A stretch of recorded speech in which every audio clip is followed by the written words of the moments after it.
special occasion where we see the official presentation of the State of the Judiciary and the Administration of Justice Annual Report, the financial year 2022-2023, and of course the launch of the Social Transformation Through Access to Justice Blueprint. Just some quick announcements.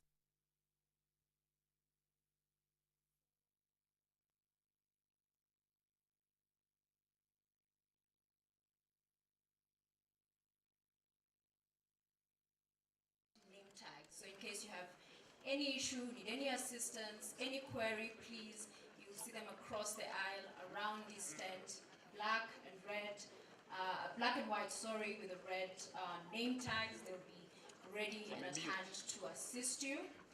We have laboratories at the back end outside this tent. You'll be able to find the laboratories.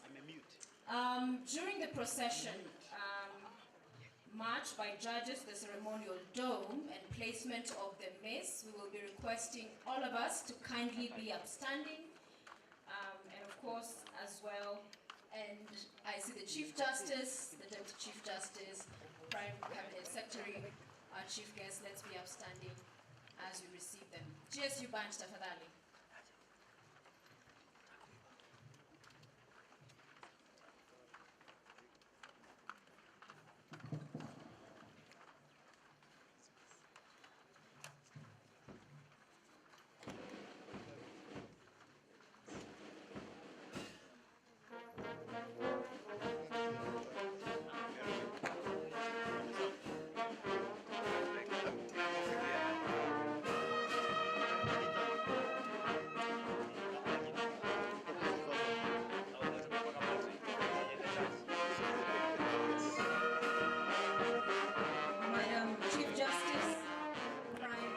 Secretary, Governor, Nairobi City County, Chief Justices Emeritus, judges, distinguished ladies and gentlemen, welcome to the occasion of the launch of the State of the Judiciary and the Administration of Justice Report 2022-2023 and the Social Transformation Through Access to Justice. May I request, my lady, distinguished guests, that you take your seats as we get ready for the solemn procession by honorable judges led by Madam Chief Justice and the Deputy Chief Justice. Karibuni.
QR code at the top, the STAJ report as from that. We're using the hashtag justice in case and hashtag SOJAR. This event is being relayed live on the Kenya.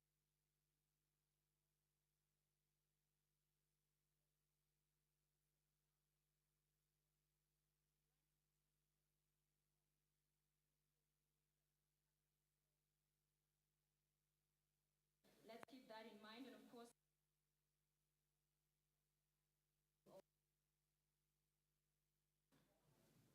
thank you very much, Sophia. A bit of context, the presence of the mace in our national event symbolizes the authority granted to the judiciary by the Constitution. It is an instrument of authority and power that the judiciary is actually the ultimate custodian of the Constitution and the defender of the aspirations of the Kenyan people. Band, please give us some entertainment as we wait to cue our guests to be upstanding as the mace is being delivered to the podium. Band.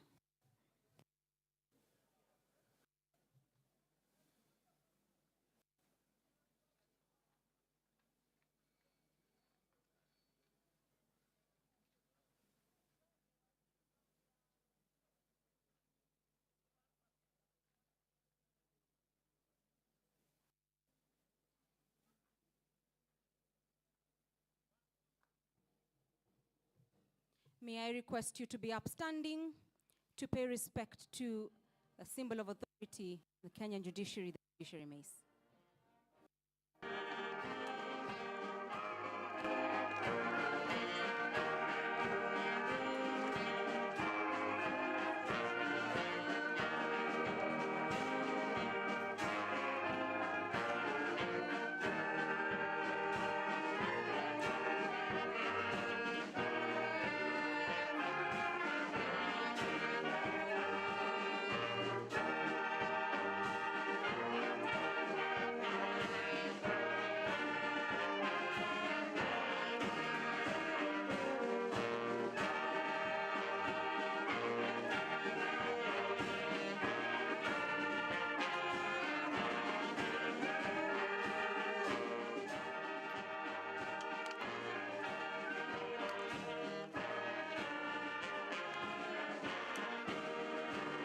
It is indeed a symbolic moment as the Chief Registrar of the Judiciary places the mace at its rightful place.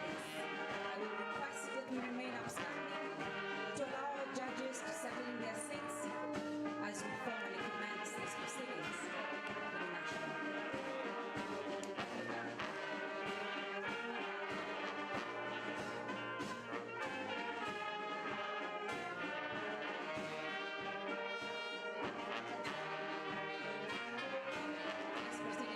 Sanctioned by the Constitution and Article Chapter 10 of the Constitution and also Section 5(2)(b) of the Judicial Service Act. It is a once-in-a-year event that requires the Chief Justice to present a state of the judiciary to the nation and to all houses of Parliament.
It is now time to commence this official proceedings with the national anthem and the East African anthem.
like to welcome the Judiciary Chaplaincy, Father Dr.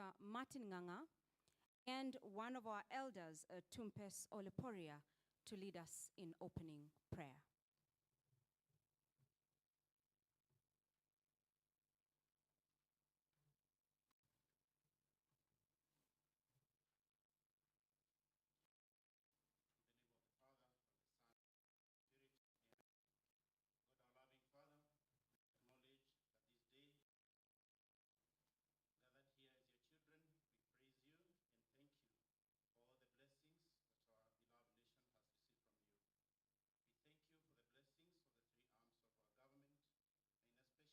Thank you for the blessings of our judiciary with all its judges, judicial officers, and staff. By your grace, we gather here for the launch of the social transformation through access to justice blueprint for the next decade, as well as the presentation of the annual State of the Judiciary and Administration of Justice report. Thank you, Lord, for the tireless efforts made by our dedicated judicial officers and staff in producing this blueprint and report. As you have guided in the implementation of the previous blueprints, we now pray to you, our Heavenly Father, to guide in the implementation of this blueprint. Let this occasion be a moment of hope to all the citizens of this country, that justice will continue being dispensed to all without discrimination. May you bless our judiciary, so that through this blueprint, the constitutional imperative of access to justice to all persons, especially the marginalized, may be achieved. In this occasion, we pray for all the citizens of this country from all walks of life, especially those who approach the judiciary seeking justice. May they find in this blueprint a reason to believe that they shall access it efficiently. Dear Lord, be close also to those who currently undergoing difficult moments in our country, especially those affected by floods. We pray for the leadership of the judiciary, led by Honorable Justice Mother Koome. Bless her with wisdom and strength and courage to oversee all the judicial functions and the implementation of this blueprint. Bless the judges of superior courts and subordinate courts, magistrates, and all judicial officers and staff. We pray too for the leadership of legislature and the executive. Bless our President, His Excellency William Ruto, his deputy, all the CSS, especially our chief guest Prime CS, and all those in leadership positions in national and county governments, that through them we may experience peace and prosperity in our country. Heavenly Father, we now dedicate this occasion and pray that the Holy Spirit guides us throughout the program of this day. We pray this through Christ our Lord. Amen. In the name of the Father, and of the Son, and of the Holy Spirit. Amen.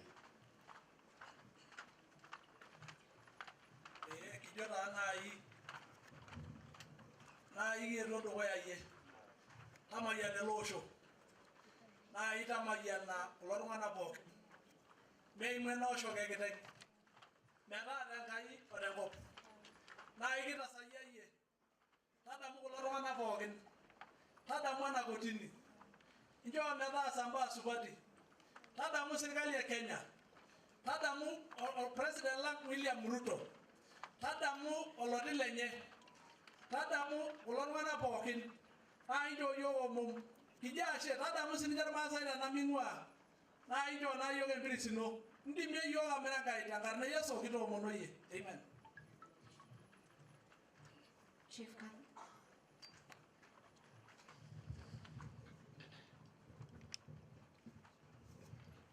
Bismillahir Rahmanir Rahim. Alhamdulillah wa thana'u lillahi wa salatu wa salamu ala Rasulillah sallallahu alayhi wa sallam.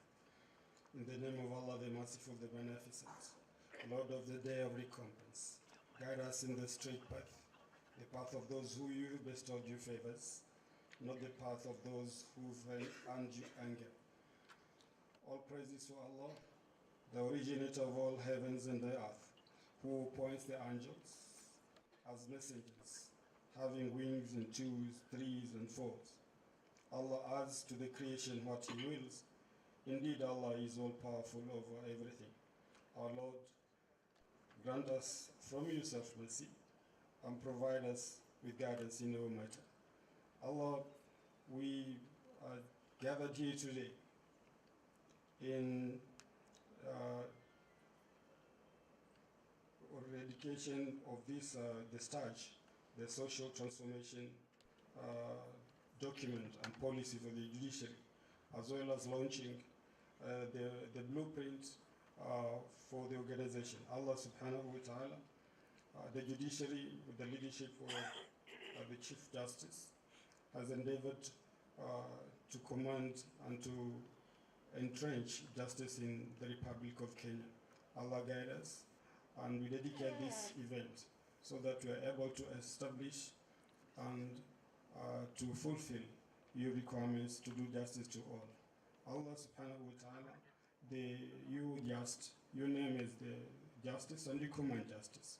We ask that you help us in this cause of justice in the Republic of Kenya. We, as the judiciary, with the leadership of the Chief Justice and the judges of the Supreme Court, the Court of Appeal, and the High Court of the Magistracy, are doing all in the power to ensure that justice reaches every person in this Republic of Kenya. Allah guide us so that we are able to achieve it in your power. We are not able to do anything. We will not be able to fulfill it without your guidance. Allah we beg for you that which will necessitate your mercy and determination to do all that will necessitate your forgiveness, for protection from every sin and accomplishment of every good.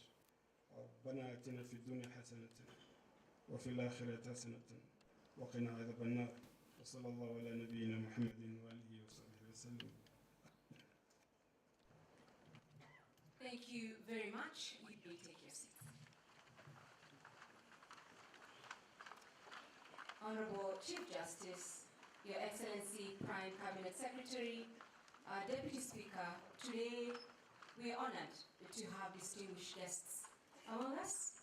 We are honored to have our partners join us today as we commemorate this auspicious occasion.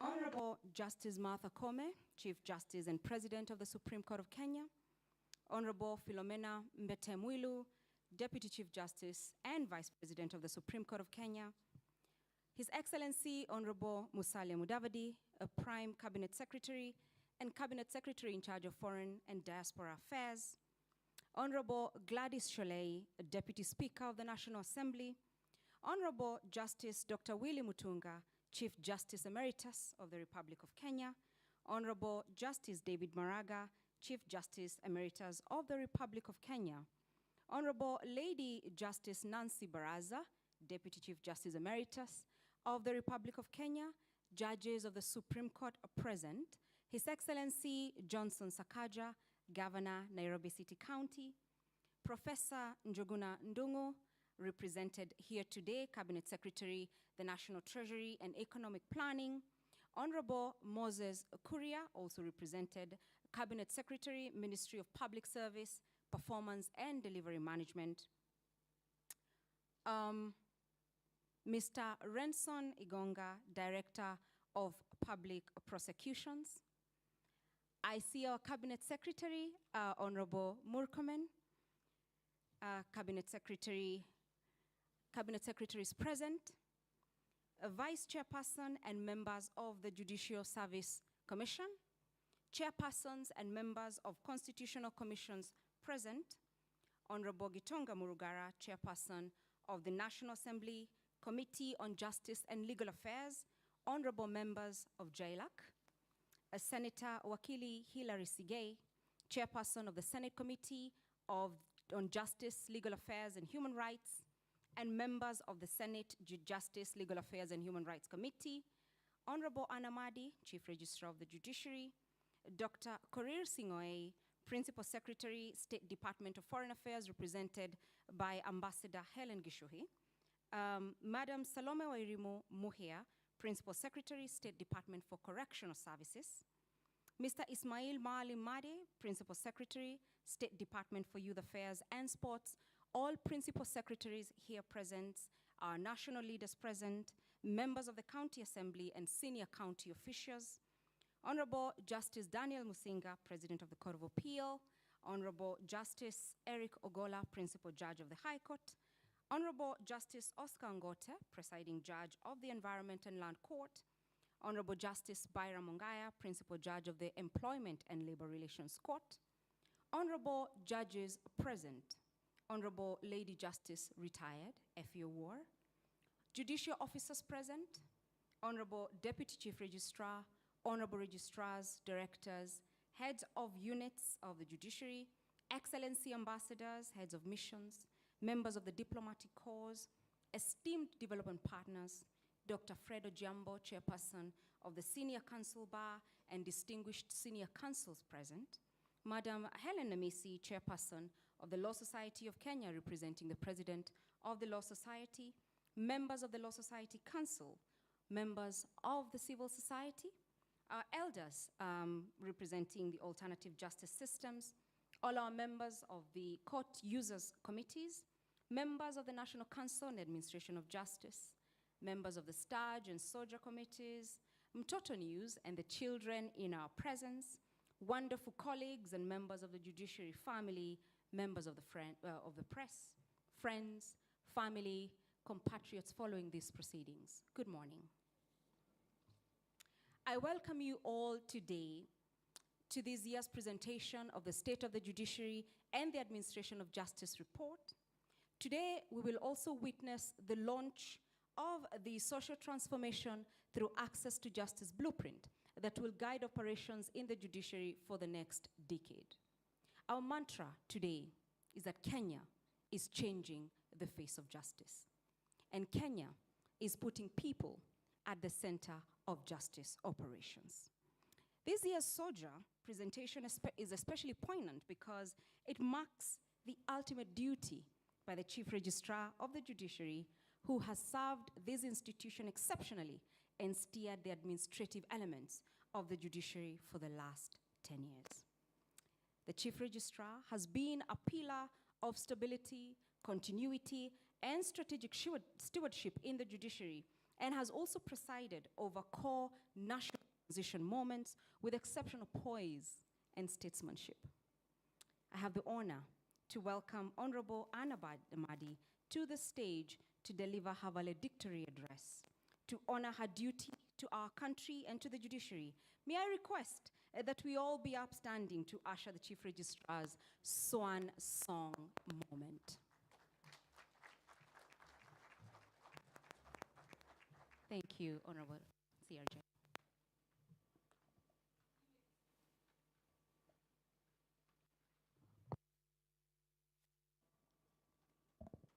Thank you very much, Owashuka. That was very kind. The Honorable Chief Justice, President of the Supreme Court of Kenya, our Chief Guest, Honorable Musalia Mudavadi, Prime Cabinet Secretary, Honorable Deputy Chief Justice, Honorable Chief Justices Emeritus, judges, colleagues, ladies and gentlemen, allow me to ride on the protocol that has been so elaborately established by the Chief of Staff. Good morning. I'm quite honored to welcome you to the judiciary this morning as we reflect on the state of the judiciary and the administration of justice for the past 12 months, and more importantly, to unveil the judiciary's 10-year blueprint for the period 2023 to 2033. For me, this is a very special day, a day when I begin my sign-off from office, effectively my last day serving as the Chief Registrar of the Judiciary for the past 10 years. It is a day that I get the opportunity to express my sincere gratitude for the opportunity and privilege that I had in this great institution as I say goodbye to you all. Ladies and gentlemen, this is again a very special day for me because, and I'm feeling very humbled to be before the 3 Chief Justices and whom I have been so privileged to serve. Honorable Emeritus Dr. Willie Mutunga, Chief Justice Emeritus David Maraga, and Chief Justice Martha Koome. Isn't that great? Thank you so much. And I'll just ask that you stand up so that we can acknowledge you.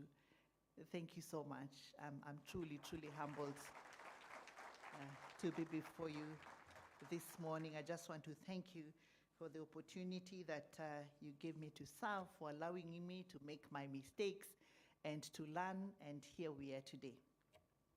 And ladies and gentlemen, I have stood at this podium countless times for all manner of events. And each time I've stood here, it has been to celebrate one milestone or the other. And as I was reflecting on this occasion, it dawned on me that our events here have all been very well attended by more or less the same individuals or institutions. I'm amazed at the realization that what we do actually matters. It does make a difference, and hence the constant expression of support by our partners in the justice sector and beyond. I want to express my most sincere appreciation to you all for the demonstration of support. We do not take it for granted that you're here this morning. Thank you for being here yet again to join us at this event. Our chief guest, ladies and gentlemen, the 10-year blueprint that we launched today builds on the progress and solid foundation that was laid 12 years ago with the Judiciary Transformation Framework, which was premised on admirable ideological clarity, robust program design, and methodical execution. We will all recall that the JTF came at a time of societal transformation, heralded by our constitution, when the Kenyan judiciary was expected to do more than simply resolve disputes. To answer to these expectations, the judiciary had to be repositioned to play the critical role of protecting the constitution, fostering social and political stability, and promoting national socio-economic development. We owe Emeritus Chief Justice Dr. Willie Mutunga a tremendous debt of gratitude for setting this institution on a courageous and solid path of transformation in 2011. His vision was intended to appropriately reposition the judiciary to be an engine of social transformation. I also want to take this opportunity to acknowledge the Honorable Emeritus Chief Justice David Maraga for taking this vision forward through the SJT, Sustaining Judiciary Transformation Strategy. And thank you so much, Honorable Chief Justice Martha Koome, for staying the course, injecting new energy and passion into the transformation journey. The fact that we're here to unveil a blueprint for social transformation through access to justice is clear evidence of the commitment to true institutional transformation. 10 years ago, ladies and gentlemen, the judiciary was going through a difficult phase, and my immediate diagnosis was a historical shortage of systems and clear administrative policies and standard operating procedures, which had contributed to the challenges at the time. Over the past 10 years, we have worked with the Judicial Service Commission and all the administrative units on a range of policies, strategies, operational manuals, handbooks, and service charters with comprehensive procedures that form the foundation of a structured workplace and better managed day-to-day operations. In the period I've been in office, we have developed 22 strategic documents, 24 manuals, including registry operation manuals, 38 policies, charters. And all these have been developed to facilitate the effective and efficient administration of justice. The documents cover virtually all areas of our internal operations, including finance and accounting, human resource management, internal audit, ICT, performance management, training and development, procurement and asset disposal, inventory management, conduct and ethics, sexual harassment, gender and disability mainstreaming, to mention but a few. These policies communicate the judiciary's culture, values, and philosophy, and provide guidance, consistency, accountability, efficiency, and clarity on how we operate. And I want to acknowledge and appreciate all directors and heads of units for the key roles that you have played in the development of these critical institutional documents, which have made all the difference in streamlining our operations to enhance support for the core function of the judiciary. All directors and heads of units, please stand up so we can acknowledge you. Directors, HR, Director ICT, I can see Director DPOP, Performance Management, ICT. Thank you so much for the work that you have done. Please be seated. Thanks to the organizational review that we conducted in 2018, we now know our ideal establishment for each position, and the Judicial Service Commission can now make scientific decisions on recruitment, on deployment of staff to optimize the performance of courts and administrative units. In addition to the organizational review, we introduced other scientific and democratic methods in the management of the judiciary. The development and institutionalization of a standard data collection tool, the daily court returns template, has improved the timeliness and accuracy of caseload data collection, which is critical in informing decision-making, such as resource allocation, recruitment, deployment, promotion, and case tracking, among others. During the same period, the judiciary has adopted participatory methods in budgeting, leading to better decision-making in the allocation of funds to court stations and other service delivery units. We now have a standard formula for allocating funds within the judiciary. And this is of utmost necessity if we are to make the most of the meager funds we are allocated. We are only able to cover 50% of our resource requirements. 10 years ago, I found 119 judges of the superior courts. The number had stood at 53 at the promulgation of the Constitution, and today we have 189 judges, an increase by a factor of about 4 since August 2010. 10 years ago, we had 463 judicial officers. These are magistrates, caddies. This number now stands at 636. In that period, the total staff establishment grew by 54%, from 4,326 to 6,643. Thanks to the recruitment of all additional judges, magistrates, tribunal members, chairpersons, and judicial staff. I'm grateful to the Judicial Service Commission for making this happen. I know what it takes to recruit even one judge. I see 2 commissioners here, other than the Honorable the Chief Justice, Commissioner Njeru, Commissioner Oluwande. Please just stand up so we can acknowledge you.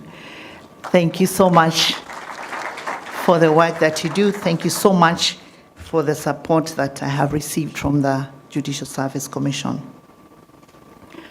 In terms of court expansion, we have been able to expand our physical presence across the country. Just as an example, in 2014, we had just about 20 high court stations. Today, we have 45. We had 1 court of appeal station. Today, we have 5. We also have another 10 employment and labor relations courts and 10 sub-registries. We have 38 environment and land court stations. Following the enactment of the Small Claims Court Act in 2016, we have established and operationalized 13 small claims courts and facilitated the transition of 23 tribunals from the executive to the judiciary. I want to appreciate all the registrars for the support that they have received in constantly ensuring that courts are well facilitated within the resources that we have. And thanks to your support today, I leave behind a detailed registry operations manuals for our courts. That is the Supreme Court, the Court of Appeal, High Court, Employment and Labor Relations Court, the Environment and Land Court, and the magistrates in Cadiz courts, and the tribunals, all registrars, so that we can acknowledge you. Registrars, I see Honorable Candet, I see Honorable Cabucho, I see Clara and Leticia. Thank you so much for the work that you do. We do not take it for granted. These documents have helped standardize service delivery across our courts while reducing errors, misunderstandings, and inconsistencies in case handling, fostering trust, and ensuring accountability. So, honorable registrars, for all your efforts, I honor you. In terms of technology, ladies and gentlemen, 10 years ago, we had a judiciary with very little in terms of ICT support in our courts, and all our outward and internal processes were largely manual. Today, not only do all our courts have equipment and internet connectivity, we have taken our ICT a notch higher and completed the establishment of 3 data centers, namely the East Africa Data Center, the Supreme Court Data Center, and the Konza City Data Center. All these support our internally developed online services, which include e-filing, the case tracking system, email, the website from the previous leased cloud service. Our staff to equipment ratio for all senior officers now stands at 1:1. We have achieved 100% internet connectivity in all the court stations and offices. Our registry operations are automated to support case registration, fee assessment, cost list preparation, generation of court orders, and performance reports. A big thank you to our ICT Directorate and the committee led by Honorable Justice Lenola. I don't know if Judge is here, I haven't seen him. Previously Justice Steve Cairo for just steering all that. We thank you for all those efforts. Currently, thanks to your efforts, the Supreme Court and the Court of Appeal are now fully automated, and we are moving steadily towards universal e-filing services. So far, we have 13 counties that are fully covered. I'm happy to note that even with our minimal resources, the Judicial Service Commission has been instrumental in helping set up a paperless cabinet, a feat we are so proud about. In terms of physical infrastructure, we have new courts across the country. Many of our courts a decade ago were in a very sorry state. This remains true in some stations. But in spite of the many challenges, including shortage of funds, we now have court buildings defining skylines of many counties, including Nakuru, Mombasa, Bomet, Garsen, Narok, Chuka, Nyamira, Garissa, Nanyuki, Siaya, Voi, Maralal, Kabarnet, Olkalau, Kakamega, Isiolo, Makueni, Nkubu, Tamu, Makindu, Nyando, Peketoni, Molo, Kangema, Kigumo, Engineer, Vihiga, Oyugis and Hamisi, Kapenguria, Homa Bay, Marsabit, Kwale, Wajir, Kajiado, Lodwa, Mandera, Kibera, Mukuruini, Amagoro, Gidongo, Kandara, Mbita, Habaswin, Embu, Butali, Port Victoria, Iten, Eldama Ravine, Meru, Eldred, Mavoko, Cabernet, Wanguru, Habaswein, and Mandera Kadhi courts. The list is very long. I read it out deliberately so that we can see that no part of the country has been left out in terms of our physical infrastructural expansion program. And I want to acknowledge the Building Services Directorate team. I know the difficulties under which you've operated, yet still managed to post the results that we celebrate today, even as we work on improving our output. Our chief guests, ladies and gentlemen, 10 years ago, the annual colloquium was a preserve of judges of the superior courts. And over the past decade, my office has facilitated capacity building programs for judiciary employees, including competency-based training for our staff, induction for all our newly recruited judges, judicial officers. We've had continuous judicial education in partnership with the Kenya Judiciary Academy, and the trainings have covered customer care, communication and integrity, case management, transcription, and handling of electoral disputes. I want to appreciate the Kenya Judiciary Academy under the leadership of Honorable Justice Mokin Wanjala for the strides you're witnessing at the school. I don't see Judge Wanjala here, but we are forever grateful. We have seen growth in the technical capabilities of judges, judicial officers, and staff as they continue to offer services to the people of this great nation.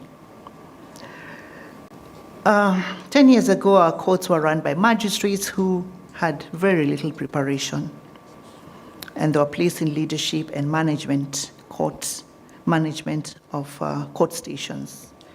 I myself, having served in the judiciary as a magistrate for 2 years, as a district magistrate, I was sent to head a station in Kisumu called Winam. And you just learned whichever way you could. I introduced the annual Heads of Court Stations Forum in 2015, through which heads of stations have deliberated, shared experiences, and curated good practices on issues of common concern in the leadership and administration of court stations. As we're all aware, all our business happens at the court station level. Today, I leave behind a documented guide for heads of stations, which serves as a quick reference to all judicial officers who may be called upon to discharge this critical role. I'm grateful to all the heads of stations who daily ensure that courts are running as they should with very limited resources. The results we celebrate today are a reflection of your efforts in ensuring the courts are running as they should. Do we have any heads of stations in the room? Yes, please stand up so we can acknowledge you. Thank you so much for the work that you do. It's very hard work. We are rarely acknowledged. Half the time we are being criticized and bashed, but you keep at it and you're making us proud. So thank you very much.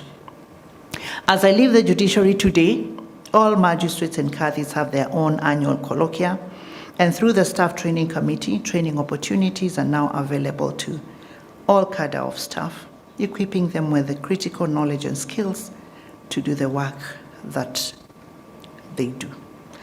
And today, with the help of the Ministry of Lands and Housing, the Kenya Judiciary Academy is a proud owner of 55 acres of land in Kibiko area in Ngong. We have completed the designs for the proposed academy for construction to commence in the near future, subject to availability of funds.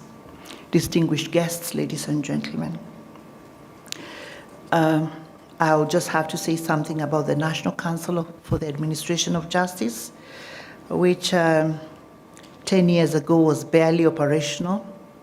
Today, the NCJ has a vibrant council and a secretariat that is properly established and empowered to support its mandate. Do we have any members of the National Council chaired by the Honorable the Chief Justice? Members of the National Council for the Administration of Justice? Council members, thank you, DPP, thank you so much. Plus the Secretariat members, thank you for the work that you do. Through the Council,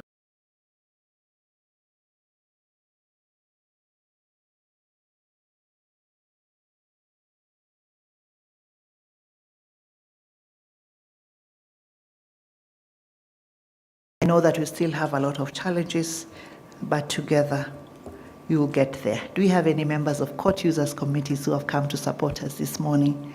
Court users committee members from any court, are you here? Thank you. Thank you so much. Let's acknowledge them. God bless you. Similar efforts have gone into the establishment of the Judicial Service Commission Secretariat, whose staff complement has also grown drastically from the baseline in 2014.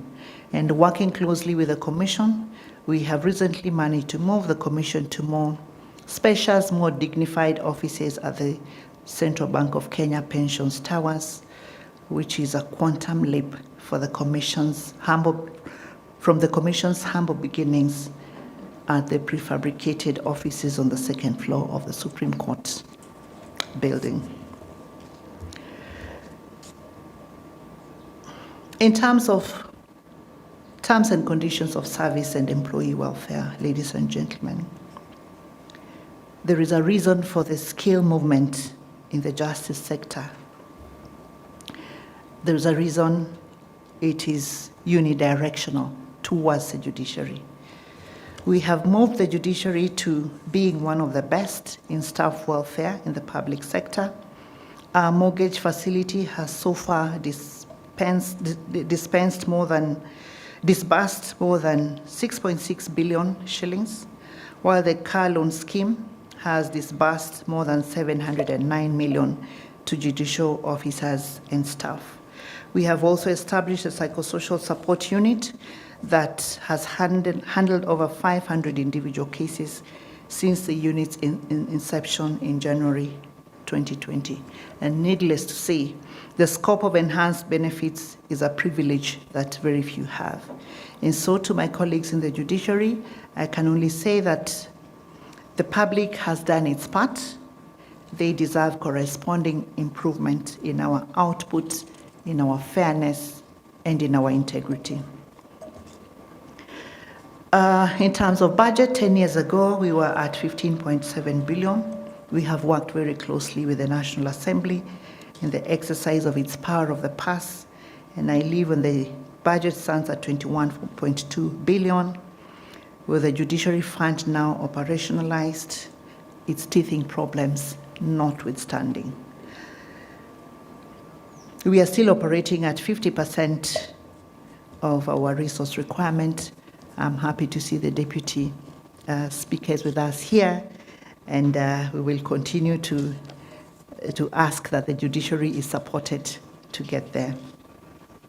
In a story not too common in the public sector, the National Treasury recently gave us a commendation as the Auditor General returned an unqualified opinion in our books of accounts for the financial year 2021-2022 in relation to the Judiciary Performance Improvement Project. As an accounting officer, you have no idea the depth of satisfaction that I draw from this. And notably, we have managed to reduce the number and gravity of judiciary audit issues that we've had in the past. Our engagements with the Public Accounts Committee are far less acrimonious than they were before. And I just want to acknowledge everyone for their participation, for their support in getting us to achieve this. We now have a database of sexual offenders, which we did not have before. I'm pleased that we've been able to operationalize the Sexual Offenders Register, which is now electronic, with information that could make our community safer while helping justice chain actors make informed decisions about suspects. And while on matters of gender, the judiciary that I leave today is also the most gender-balanced arm or even agency in government. 51% of our total workforce is now female. Kina mama mpo. The gender parity is reflected at all levels of the judiciary. At management level, we have 7 out of 9 registrars are women. 30% of directors and heads of other units are women. There's a time I appeared before JLAC and they asked me where the men were. Because everybody there was a woman, which is a good thing. One of the most exciting things that I got to do was just a privilege to swear into office 2 presidents in 2017, 2022, and also managing 2 internal leadership transitions from Honorable CJ Emeritus Dr. Mutunga to CJ Emeritus David Maraga to CJ Martha Kome. This for me is a rare privilege that not many have had. I do not take it for granted, and I'm so grateful for that opportunity. I'm very proud to have created and to leave behind a polity of judicial officers and staff, together with systems that ensured the institution and the administration of justice functioned efficiently and effectively without too much or any noticeable glitch in the metrics during moments of transition in judicial leadership.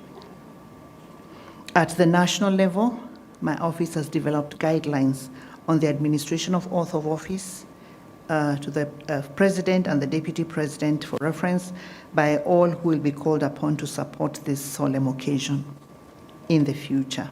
In conclusion, honorable ladies and gentlemen, this is my testament of service. On it I stand with it. I'm proud. The record is testament to the fact that when institutions and leaders are determined to make a positive difference, they can actually do it. When the Chief Justice Mutunga famously said that he had found a judiciary that was so frail in its structures, resources, and culture, it was not hyperbole, it was the truth. When the transformation journey began, few would have imagined the strides that have been made. The judiciary, I dare say, is an institution reborn, and certainly the most transformed institution since the Constitution of Kenya was promulgated 13 years ago.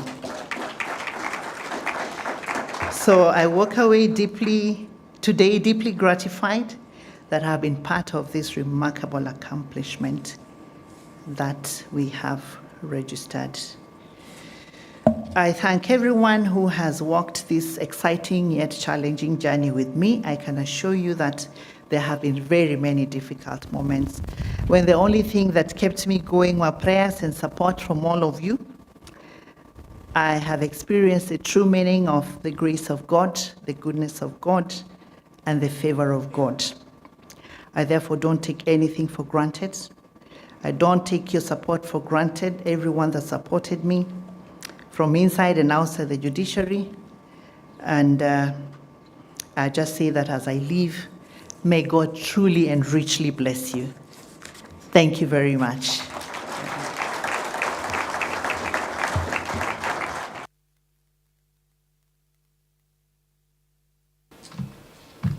Asante sana, Honorable Chief Registrar of the Judiciary, who has not only served the CRJ, but also the Secretary to the Judicial Service Commission, Secretary to the National Council of the Administration of Justice, enumerating this morning the success story, the transformation journey that she has been part of.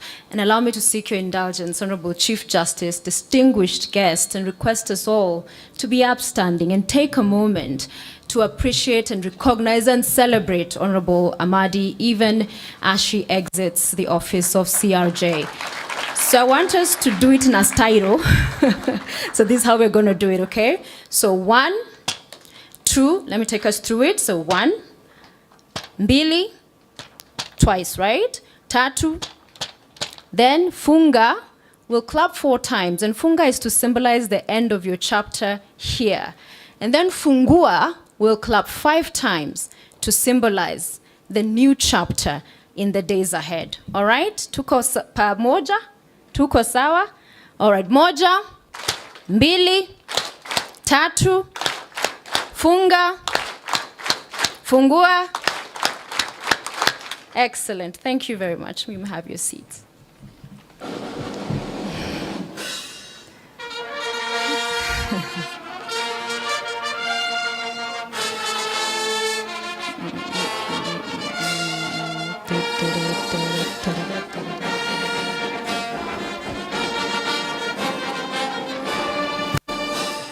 Excellent. Thank you very much. The GSU band also bringing in that celebration tone. Now, access to justice in most parts of the world remains and is still far from reality. Now, those are not my words, but the words of our next speaker.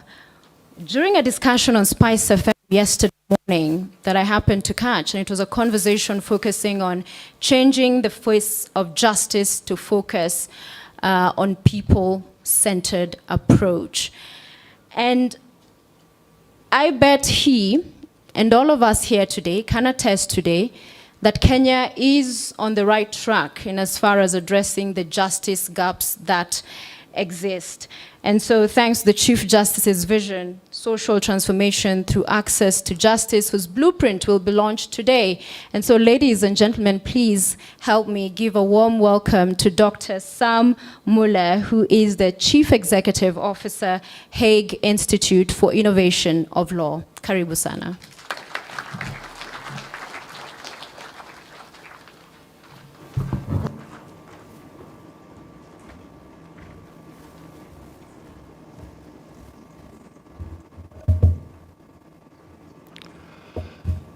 Chief Justice, Lady Justice Martha Koome, Your Excellencies, ladies and gentlemen, all protocols observed.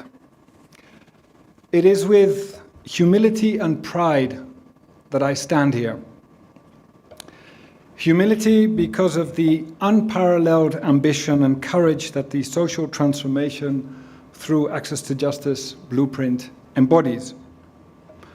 Pride because Hill has been deemed worthy by the Chief Justice and her team to provide some support to its making with the kind support of the Dutch Embassy here in Nairobi.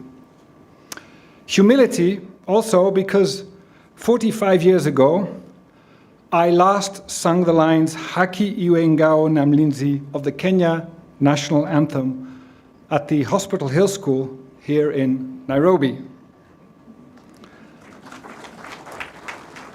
The world, Your Excellencies, ladies and gentlemen, is in a very challenging place, particularly when it comes to justice. Globally, 1 in 6 persons have been exposed to conflict so far in 2023. The World Justice Project speaks of a global rule of law recession.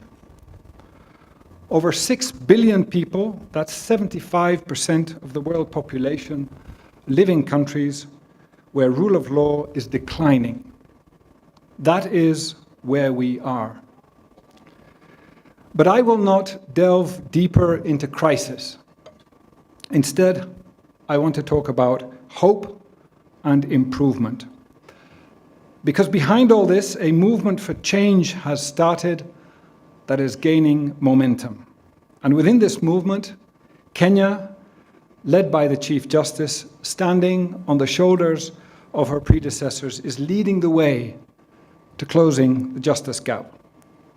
Today, she is launching the 10 years vision with a focus on people-centered justice. The people-centered justice movement was launched 5 years ago by an internationally composed task force on justice to which I was an advisor. It made a thorough analysis of how the world was doing on SDG 16 and the target of access to justice for all. And it concluded that around 2/3 of the people on planet Earth do not have adequate access to justice. That's dramatic. Also, if you compare that to access to health and education. The study also showed that the effects of this on people, societies and economies is quite serious.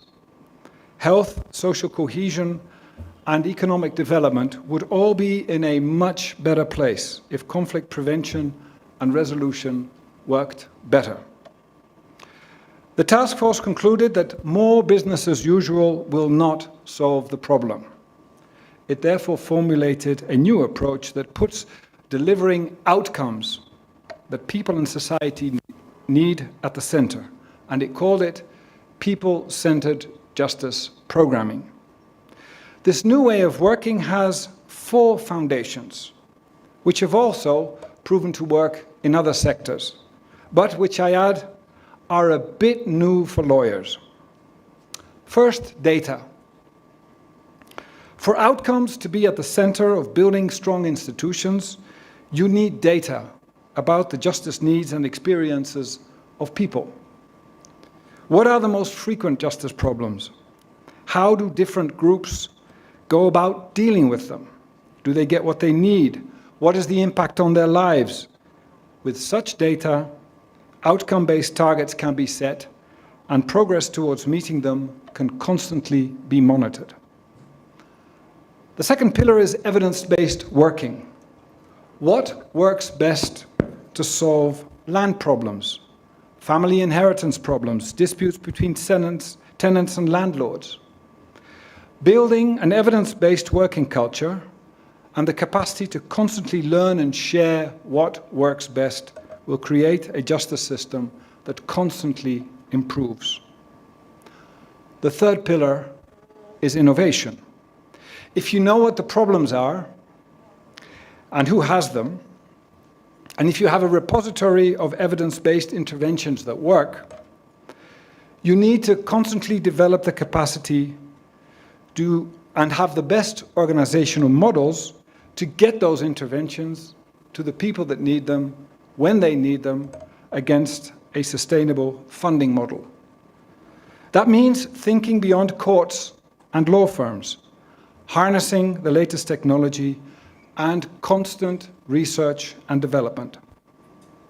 And finally, you need to build an enabling environment for doing all this.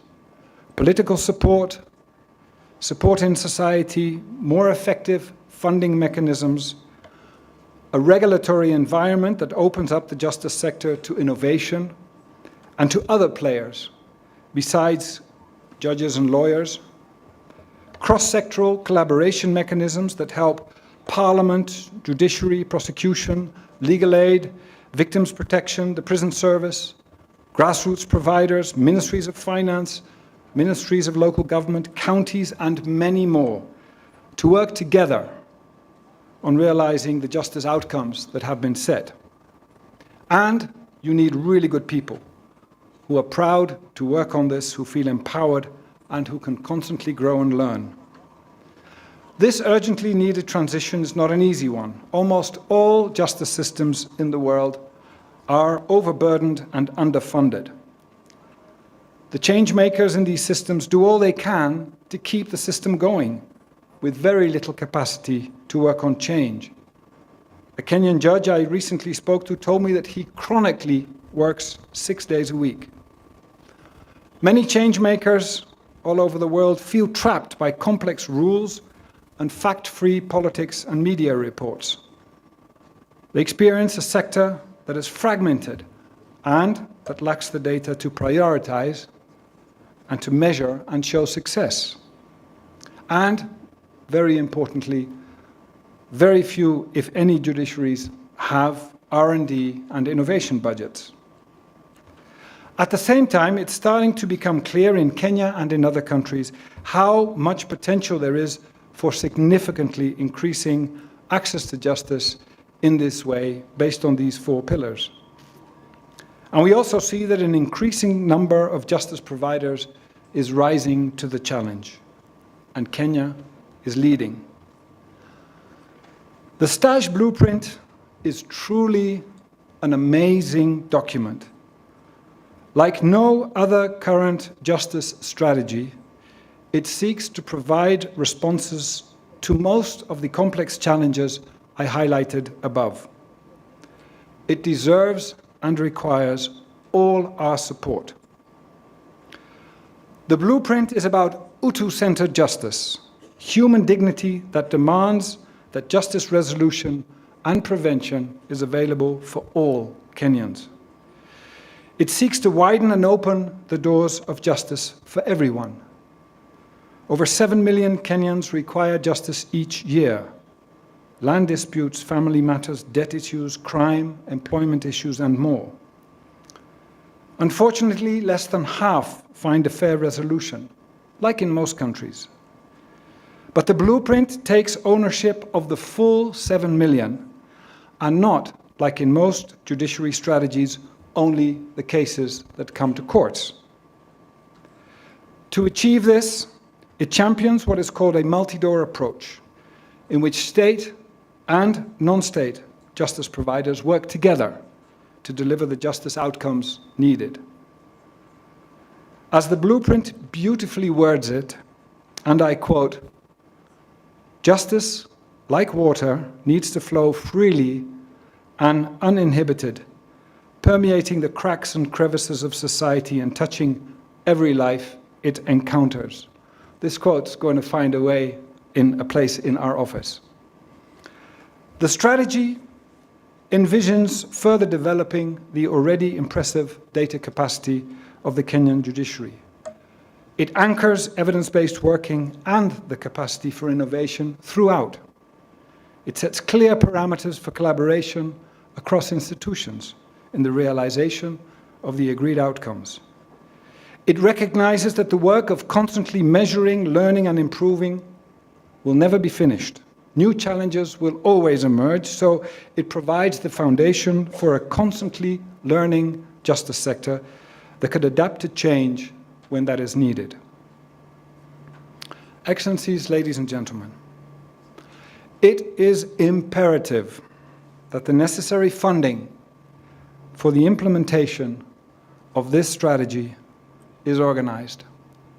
And I call upon all funders, the Government of Kenya, development banks, donors, philanthropic organizations, and even business, to embrace it, not only for what it seeks to achieve for Kenyan society, but also because it is the better investment.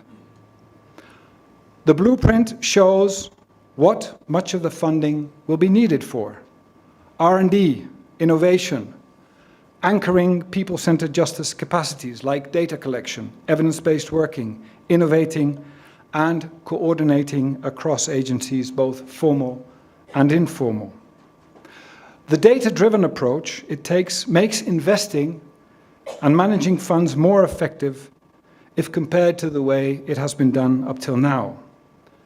Data will show on time whether particular interventions are working or not, and if not, immediate decisions to adapt or stop can be taken on the basis of learnings that are grounded in data and evidence and not in hunches and abstract concepts.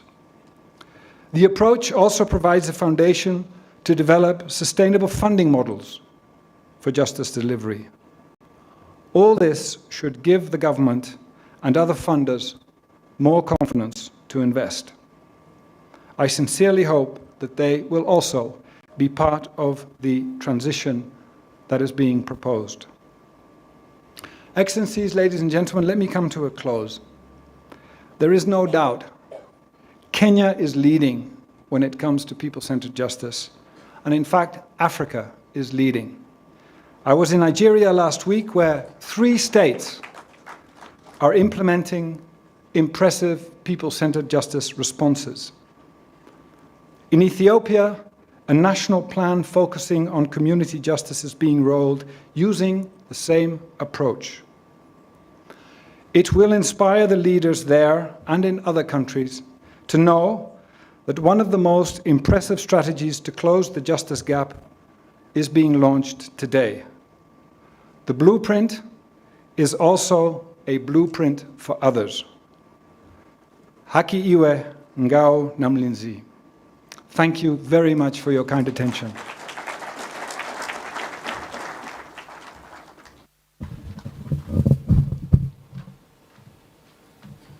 Asante sana, Dr. Mulla. Indeed, Kenya is leading the pack and setting the standards in bridging those justice gaps around the world.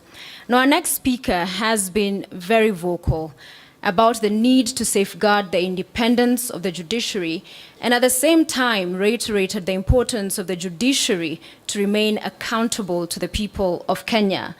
Of course, this is in line with the institution in which he serves as the vice chairperson, the Judicial Service Commission, which is committed to promoting and facilitating the independence and accountability of the judiciary and enhancing the efficient and effective administration of justice. Please help me in welcoming JSC Vice Chair, Honorable Macharia Njeru.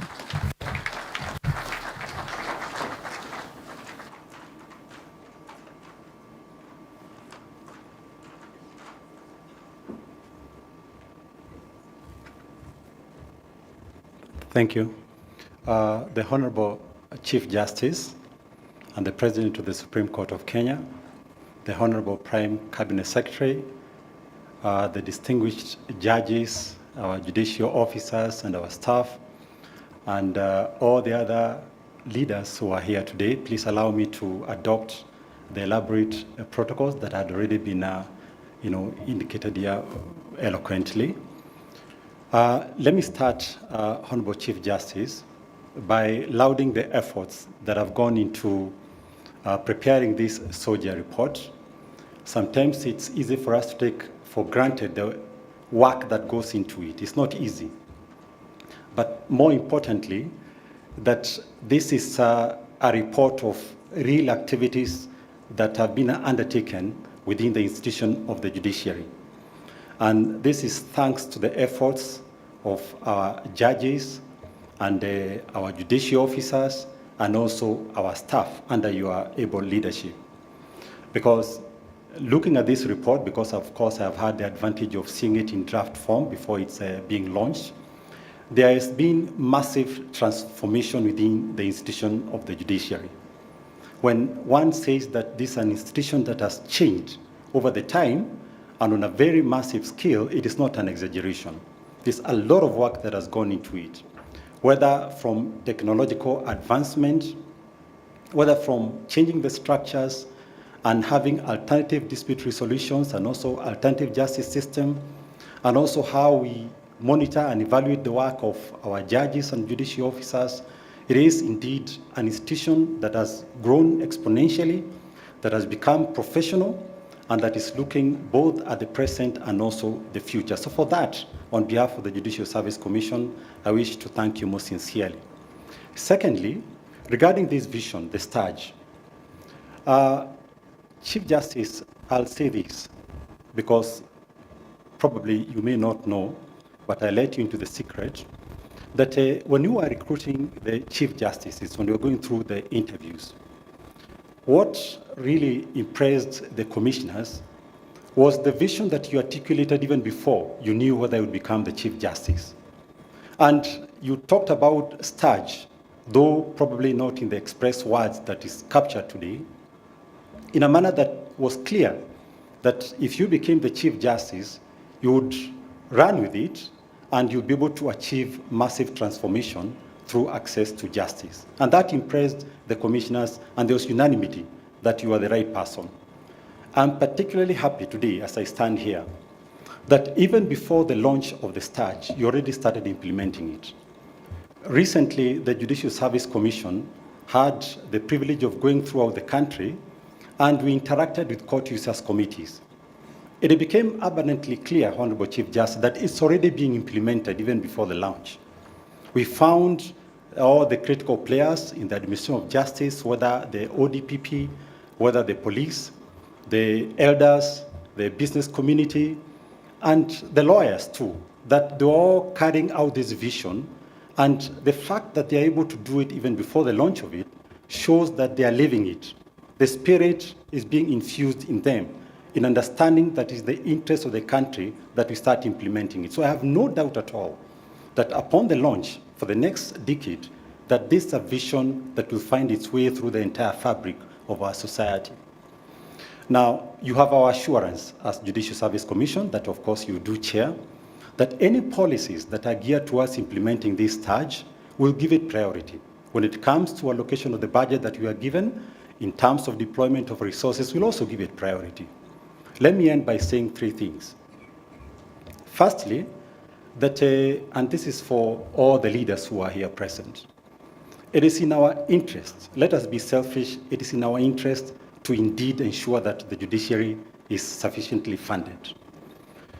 We appreciate, no doubt, anybody in this country today that we have a lot of economic difficulties. But we must move from the premise that historically, judiciary has always been underfunded. So it is in our interest to ensure that at least we make a difference in terms of sufficiently funding the judiciary so that this vision can be implemented. Because this vision is actually not the Chief Justice vision. It's for the people themselves. It's the people who benefit out of it. And we must always remember that when disputes delay in terms of being heard, there are people behind it. There are families. For instance, in succession matters, there are people. We'll talk about statistics, but behind those statistics, there are people. When you have somebody who didn't have to serve a sentence because their appeal has delayed because there is no sufficient resources, somebody ends up suffering. It's a human being. When economic disputes cannot be resolved and projects fail, there's a huge implication on our country. So again, people suffer. So if you look at it from that perspective, it is in our interest as a country to deploy sufficient resources so that judiciary can be able to function optimally. Secondly, the issue of independence of the judiciary. Again, let us be selfish and recognize the fact that when we give and protect that independence of the judiciary, it is also for ourselves. Because I keep saying to myself, and I always remind myself that even in the position that we serve, it's like a revolving door. We move in and move out, and others come in and keep going. So when you don't protect the independence of the judiciary and take that opportunity to play your right for all to do that, you're actually disadvantaging yourself. Because the moment you no longer have that power, and you are not able to ensure that you can use your power to your advantage, it is that judiciary that will protect you. So it's in our interest every single moment that we protect that independence. Not only when decisions go in our favor, because we make a mistake that when decisions go in our favor, we say that's a very good judiciary. When it doesn't go in our favor, we say it's a very bad judiciary. We should consistently fight for that independence for ourselves, and we play our right for all. But in ending, it's also incumbent upon us, and this is now for us who are part of the Judicial Service Commission and the judiciary. Our best protectors will be the public, only if we are accountable to them. Because the mistake we would make is to keep fighting for independence and funding, but we're not accountable. It is not the politicians who will save us, by the way. Those are the ones, in fact, more often than not, politicians will fight us. It is the people who will protect us. But they'll protect us only if we are efficient, we are accountable, and we live true to our oath. God bless you all, and thank you for listening to me.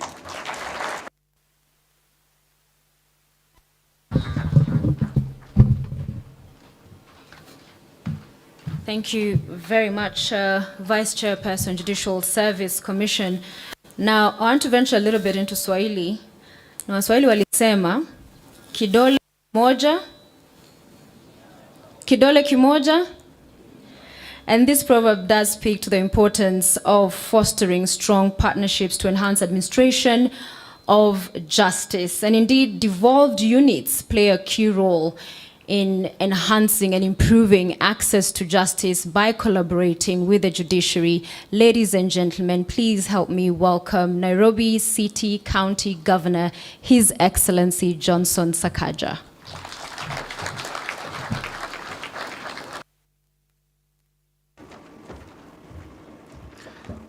Thank you very much. Macharia, I assure you we will not fight you, but we are partners and we will support the work you're doing. The Honorable Chief Justice, Lady Justice Martha Koome, and your Deputy, Excellency Musalia Mudavadi, the Prime Cabinet Secretary, ladies and gentlemen, as usual, I'm really pleased to see Chief Justice Emeritus Maraga and Mutunga. And as I said last time, you keep giving us the best example of how you must support your successor. An example that is missing in many parts, in other arms of government, and keep leading by that example. As we got in, the Chief Justice Emeritus Mutunga asked me if I have bought boats for El Nino mitigation. And I told him I have not, but I'm glad that our efforts are paying off. Nairobi is not flooding. We have our Green Army that is working every day to clear our drainage, and I'm sure you've seen areas that would normally have been flooded flowing very, very, very well. We thank God for the rains, but we must remember in different parts of the country, there are people who are stranded, who are cut off, and who are really, suffering, and let's remember them in our prayers. Registrar Adam Madi, congratulations. You have done an amazing. You have really lifted the judiciary, your professionalism, your grit, your diligence, and so I wish you all the best. But before you go, I heard you mention that you're now getting 21.2 billion. I'm coming to have a small bill of rates that I need to discuss with you. Of only 204 million owed by the judiciary to Nairobi County. So we shall have that discussion. Sorry, don't go with it. It's not good. It's not good to go with pending files. And truly, our collaboration can yield so much. I was just whispering to Waziri Murkomen. There's something we're working on together, the intelligent traffic management system. Traffic management is devolved, but we are supported by the national government to set up that system. And I'll give you an example. The test we've done, just one junction with the petty offenses, 3,000 per offense, if you're overlapping, if you jump the light, will raise 1.5 billion shillings. If we agree on a framework together, the issues of funding Masharia should not be a problem, because we have estimated close to almost 10 billion that we can raise annually, and we agree the judiciary gets this, Nairobi County gets this, and the executive gets this. There's enough for all of us if we're creative and if we collaborate. I really want to start by thanking you for all the work you're doing for Kenya's Honorable Chief Justice, and more so in driving judiciary reforms. Our Constitution provides that sovereign power belongs to the people of Kenya, and this power is to be exercised only in accordance with the Constitution. Article 159 provides that judicial authority is derived from the people and shall be exercised by the judiciary through courts and the tribunals. This therefore means that judicial authority must be people-centered. Hence, your blueprint and theme for people-centered justice. Our judiciary has been very progressive, as I've mentioned in the past. It remains the only platform for citizens who seek to have their rights, liberty, or property safeguarded. You have been very deliberate and inclusive through the various court users committees that are bringing together members of the public, judicial officers, and various actors of the justice sector to deliberate on issues that affect the delivery of justice. The Nairobi County government is a member of various of these committees, where our county attorney, and I'm sure she is here somewhere, represents us very well. In the year 2015, I was a young legislator. I was a member of parliament. But I also thought I was a bit powerful because I was the chair of the ruling party then. And so one day on a flight from New Zealand, a gentleman had sat next to me called Brian Johnson. We couldn't avoid the small talk because we shared a surname and we were stuck together for many hours. And he explained to me that he had a friend who had done some business in Russia and got into trouble, has come and set up in Kenya and is having some challenges. And is doing some small business. And so I said, why not? Let him come, see me in my office, because I know people. I thought I know people. Now, when this gentleman comes, the small business he's doing, I don't know if I should mention it, but I'll describe it. It's one of the biggest, it's a city outside Nairobi, just outside Nairobi. It's a mixed-use development. And he had been having some challenges. 5,000 acres, huge investment.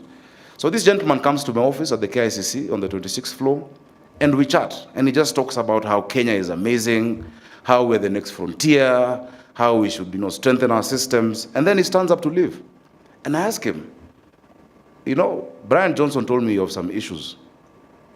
He sat me back down and told me, listen, Sakaja, the amount of money we have invested in Kenya, the reason why I'm not in any other part of Africa yet, and the reason why I'm confident of that investment is because there is a rule of law in Kenya. Yes, I have a problem. Yes, I have a challenge, but you have a strong judiciary. My matter is in court. If I had to know someone to do business in Kenya, I would not do business. That speaks to what you are doing. Your work is providing confidence to investors, confidence to business people that there is predictability, there is the rule of law that supersedes the rule of man, and that people can be confident of what they put in. Thank you. That is driving a lot of investment to our country. You have increased access to justice through your online platforms. And of course, he won his case and his business is running very well. I thought I'd have helped him and maybe gotten some favor there, but I didn't, unfortunately. But thank you for those who helped him within the judiciary. Well done. And he's continued to attract more investment just because of doing the right thing. When we go to other parts of the world and say, this is the only country where a presidential election has been reversed in Africa, many people don't believe it. But in as much as it was done, not for the show, but because of the issues that were brought, it really strengthens the standing of Kenya. Kenya is seen as a great beacon and a great frontier for investment globally because of the work you do. As I was saying, you've increased access to justice through your online platform, made it easier for those who seek justice to petition court and have their matters heard without having to travel far and wide. The creation of the Small Claims Court, which we are proud of as Nairobi County, has given litigants an opportunity to access timely justice and ease congestion at the commercial courts. Nairobi County, as you know, is working with you. We've donated land to the judiciary to support the construction of small claim courts in Mihango, Kasarani, Huruma, and Dagoretti. And the county will be formally reaching out to the judiciary to set aside a courtroom in the 4 areas where offenders charged for breach of various county laws can be arraigned at the courts nearest to them as required by the law.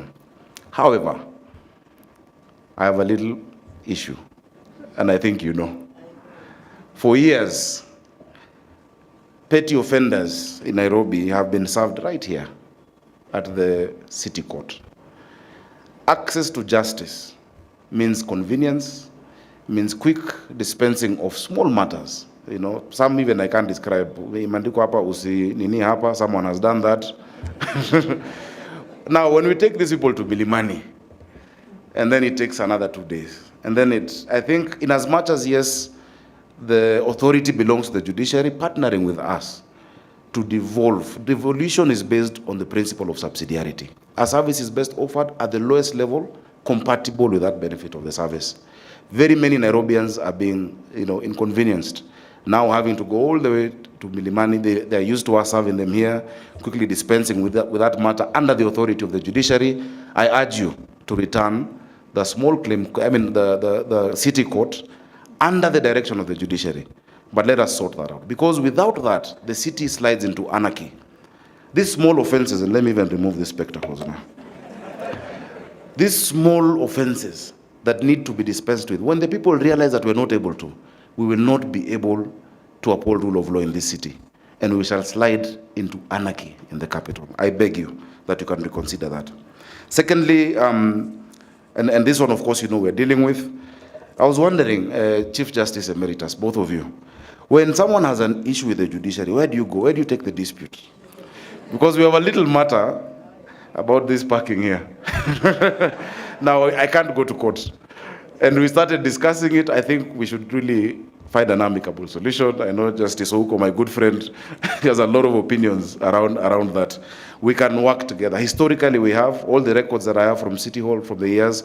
There's been a partnership between the judiciary and Nairobi. Let me say, I have long admired the Chief Justice's leadership. You take your constitutional and historical role seriously. You understand not just the formal constitutional role that this institution that you lead must play, but also its historic one, the protector and interpreter of the new constitution on which our national hope rests. It's a dual duty that you must be aware of, not just the formal legal requirements of the role, but also the call for visible, substantive justice. It must be seen to be delivered, not just delivered. In my view, you and your branch of government have discharged both duties with distinction. Congratulations, Honorable Chief Justice. We're here today, even with the transition at the Registrar's Office, to celebrate a new advance in the journey to the fulfillment of that dual mandate, the launch of your new Access to Justice plan. So I'm very grateful that the judiciary, after reflection and consultation is bringing justice to the people. You have set out a clear plan to speed up your processes, to make them accessible, and to offer alternative forms of dispute resolution more widely. Congratulations. For myself and my administration, you can be sure that I will back you all the way. You can count on 100% support, especially once those rates are paid. I have warmly appreciated the help that you've given us as Nairobi County. You really sorted us out. I know, it's gone to a slow start, but you really sorted us out with the setting up of our valuation court, the first one in the country. Nairobi County is now the only county government, actually the only local government in East Africa that has an updated valuation roll of 2019, thanks to your assistance, Madam Chief Justice. And the valuation roll, the valuation court is working. The national rating bill is in Parliament, but we are now able to charge rates of 2019. All others are still stuck in 1980. So thank you, and we shall reciprocate that by serving you diligently as we streamline our processes. May justice be our shield and defender, and may the judiciary continue to grow in wisdom. God bless you all. Thank you.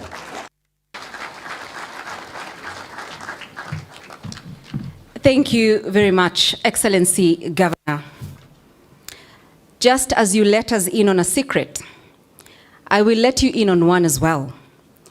Every time I hear that young people cannot lead, I point them in the Honorable Governor's direction.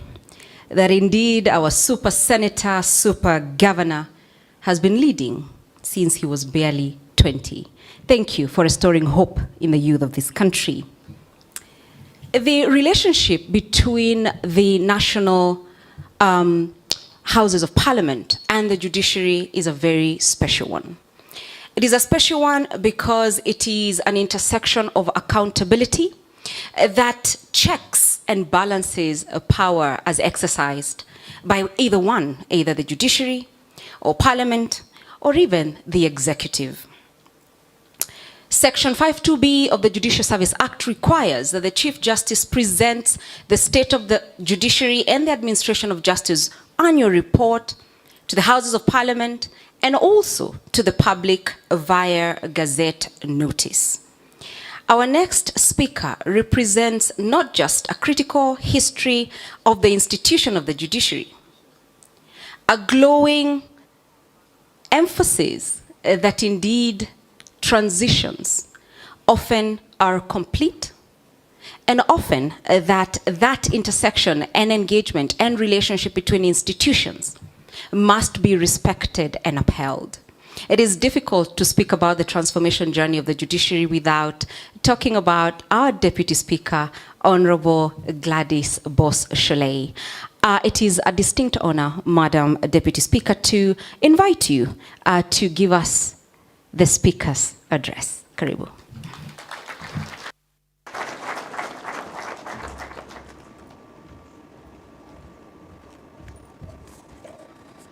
Thank you. I stand before you today with a lot of nostalgia. And today I stand before you to speak on behalf of my boss, the Right Honorable Speaker of the National Assembly, Dr. Moses Wetangula. And before I do my diligent work of reading his speech, I think I will request your ladyship, the Chief Justice, the Deputy Chief Justice, and our Prime Cabinet Secretary to allow me to adopt the protocols that have been hereby established. I have edited his speech on that part, so I need to seek that indulgence. It goes to say that it is a great honor and pleasure for me to be here today as you launch the social transformation through access to justice blueprint 2023-2033. Allow me to commend the Honorable Chief Justice for achieving this great milestone of starting the journey of moving the judiciary towards the trajectory of enhancing access to justice. The launch of the social transformation through access to justice blueprint is a testament of the values that the Honorable Chief Justice holds dear from my conversations with her. I commend her for having the people close to her heart. Ladies and gentlemen, I note that the journey towards transforming our judiciary gained traction following the promulgation of the Constitution in 2010, a journey that I personally can say I was proud to be part of. It is hence commendable that the social transformation through access to justice blueprint seeks to move the judiciary from the confines of the courtrooms to being agents of social transformation through enhancing access to justice to all. Ladies and gentlemen, you can also agree with me that each arm of government has a role to play in the social and economic development of the country. To this end, I'm glad that the judiciary can serve the people of Kenya. This calls for an examination of what are the real barriers of access to justice and then move towards eliminating those barriers. Whereas I'm aware that the last 10 years of the judiciary has been on the journey towards judicial transformation through the implementation of the Judiciary Transformation Framework Blueprint 2012-2016 under the leadership of the Honorable former Chief Justice Willie Mutunga, you will agree with me that access to justice is a fundamental human right and is yet to be realized by each Kenyan. The backlog of cases, delays in hearing and determination of cases, corruption, high cost of filing of cases, and non-availability of court stations and funding in certain areas characterizes our judicial system.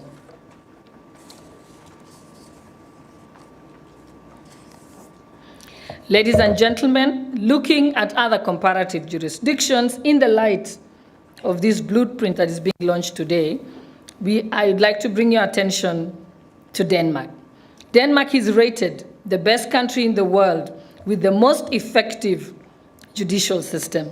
Denmark's judicial system is characterized by timeliness in dispute resolution, a vast establishment of judicial officers, independence of the judiciary through allocation of adequate resources, and free legal aid and legal aid insurance in seeking to deal with the high cost of litigation. Comparing Denmark with our judicial system illuminates hope that although we are not yet there, we have started the journey towards social transformation through access to justice. For instance, ladies and gentlemen, also as a legislature, we have been at the forefront of working closely with the judiciary in enhancing its independence to ensure the dispensation of justice to all Kenyans. For instance, in the financial year 2023-2024, the National Assembly approved the appropriation of an estimated 22.2 billion to the judiciary for the dispensation of justice. As you may be aware, as a country, we are yet to reach the international best practice of ensuring that at least 3% of the allocation of the national budget goes to the judiciary. And this has been due to the tight fiscal environment that the country currently finds itself in. Ladies and gentlemen, in this regard, there is need for continuous engagements and consultation between the judiciary and the National Assembly in seeking to ensure adequate resource allocation to the judiciary to enable it achieve its objectives of social transformation through access to justice. For instance, recently, the House passed the Statute Miscellaneous Amendment Bill, National Assembly Bill number 60 of 2022. The bill amended the Judicature Act, Cap 8, to increase the number of Court of Appeal judges. We should get a clap for that.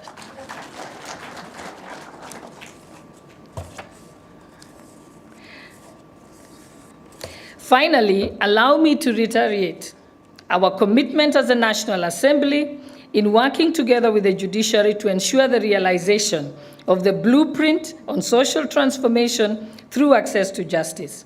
The doors of the National Assembly will remain open should you need us to put in place any mechanism that may require legislative intervention to enhance access to justice to our people. And finally, I will quote the words of the 35th President of the United States, John F. Kennedy, who once said that efforts and courage are not enough without purpose and direction. I'm glad that the social transformation through access to justice blueprint has defined the purpose and the direction of the judiciary. And I know that the judiciary is headed to greater heights for the next 10 years. Certainly, we look forward as a country where every Kenyan will have access to justice. With those few remarks, I wish you all the best and the best regards from our Honorable Speaker, and I thank you. And allow me, having served here, and like I said, it gives me great pleasure to be here, allow me to make one remark or two on my own behalf. I have, like I said, fond memories when I was here, when the journey and the fast development of the judiciary transformation framework under the leadership of Chief Justice Willie Mutunga then began. It is at that time that I developed a deep love and passion for the transformation of the judiciary. To this day, I have a deep commitment and belief that the judiciary is going to transform our country. And as a patriotic Kenyan who wants this country to change and sees this country being a better place for our children, I am committed to continue being an ambassador and a champion of the judiciary from wherever I am. I know that people make fun of me at the National Assembly. They say, why do you act like you work for the judiciary? And I tell them, because I've interacted with the judiciary. And I know the challenges that face the judiciary. And I know what they lack. And therefore, you have my commitment, and you've probably seen it, that throughout, I have remained an advocate of the judiciary. I also remind people that I am first an officer of the court before I'm a politician. And the Honorable Prime Cabinet Secretary will tell you that during the development of the Kenya Kwanza plan, I was very vocal about the judiciary, and I will still remain to be vocal. Many people have asked me, but they weren't nice to you. Why are you still the advocate? I always remind them that even though the worst nightmare of my professional career did happen here, it is also that turning point that took me to bigger heights in my professional career. It is the place that turned my life around and took me to places that I have grown and on a path to a place where today I love and have the opportunity to impact and change the direction of my country. And for that, I will be forever grateful to the judiciary. So you have a friend in me, all of you. Thank you, and God bless you.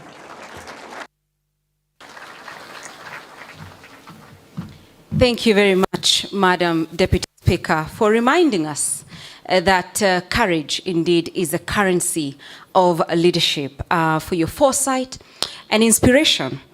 The measure of a leader really is in the lived reality of conviction, because purpose overrides adversity.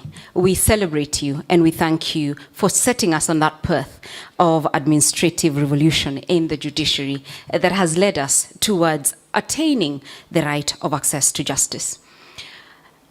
Honorable Chief Justice, Prime Cabinet Secretary, Your Excellency, sirs, guests, we are live on KTN News, on the Kenya Judiciary Facebook page and YouTube channel, so please keep your best smiles on.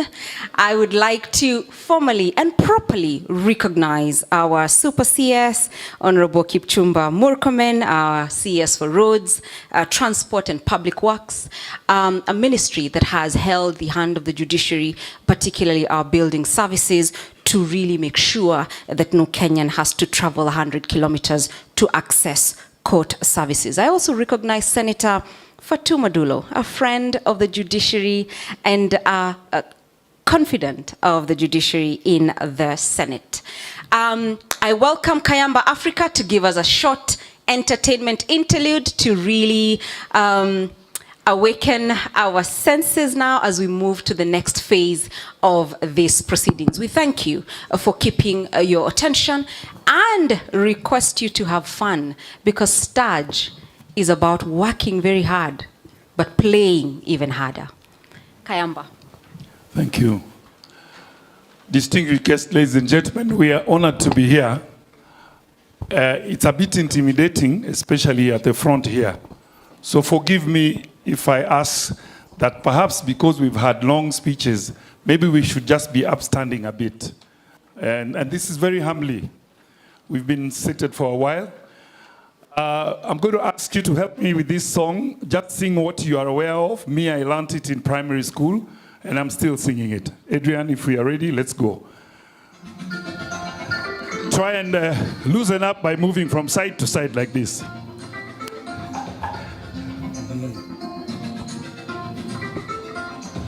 Tushangilie Kenya, taifa letu tukufu, Kenya tunayopenda. Tushangilie Kenya, taifa letu tukufu, Kenya tunayoipenda. Kenya yetu tunayoipenda. Twajivunia sana tukijita wa Kenya, nchi yenye baraka. Twajivunia sana tukijita wa Kenya, nchi yenye baraka. Kenya nchi yenye baraka. Makanamao yetu ni nchi ya usalama, kamwe hatutaiacha. Kenya makao yetu ni nchi ya usalama, kamwe hatutaiacha. Kamwe hatutaiacha. Umependa Kenya ni yule mwenye kutenda haki kwa watu wote. Anayependa Kenya ni yule mwenye kutenda haki kwa watu wote. Hatutaki matata Kenya. Hatutaki matata Kenya. I want to ask all of us, greet the next person standing next to you and congratulate them for being a Kenyan and coming this far. Congratulate the person. Mwambie wewe ni Mkenya daima. Na ukisema hivyo, naomba wale wanaweza piga vigelegele ya Kenya wapige vigelegele tafadhali. And then we are going to sing only one verse of this. We sing together. Kenya kipenzi chetu, hatutaiacha milele na milele. Kenya kipenzi chetu, hatutaiacha milele na milele. Kipenzi chetu, nchi yenye upendo, hatutaiacha daima na milele. Kenya kipenzi chetu, hatutaiacha milele na milele. Kenya kipenzi chetu, hatutaiacha milele na milele. Thank you very much. Asante sana. Asante sana Kayamba Africa kwa kutumbuiza siku hii ya leo. Tunashukuru sana. We are now energized to get into the next segment of our speeches today. Excellency, sir, the Kenya judiciary is not just leading nationally on people-centered justice, but beyond the borders of our country. And we, as the Chief Justice engages Chief Justices in other countries and hosts other judiciaries in Kenya, we pride ourselves in having one of the most progressive foreign services, but also one of the most progressive arms of the executive that allows our country to be respected beyond the borders of our country. And so we thank you, Your Excellency, for joining us today as our chief guest as we commemorate this moment of accountability and planning for the next 10 years of the judiciary. They say that when a child has washed their hands, they can dine with leaders or kings. And so it gives me great honor and distinction to welcome Your Excellency to give us your address. Your Excellency, sir.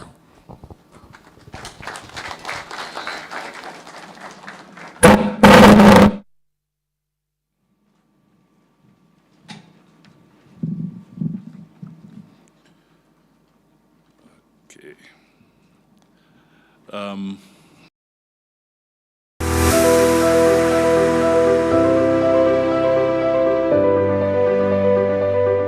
Shall be the new constitution of Kenya. The Constitution of Kenya 2010 vests the judiciary with the mandate to administer justice to all irrespective of status. It also calls for promotion of alternative dispute resolution, including reconciliation, mediation,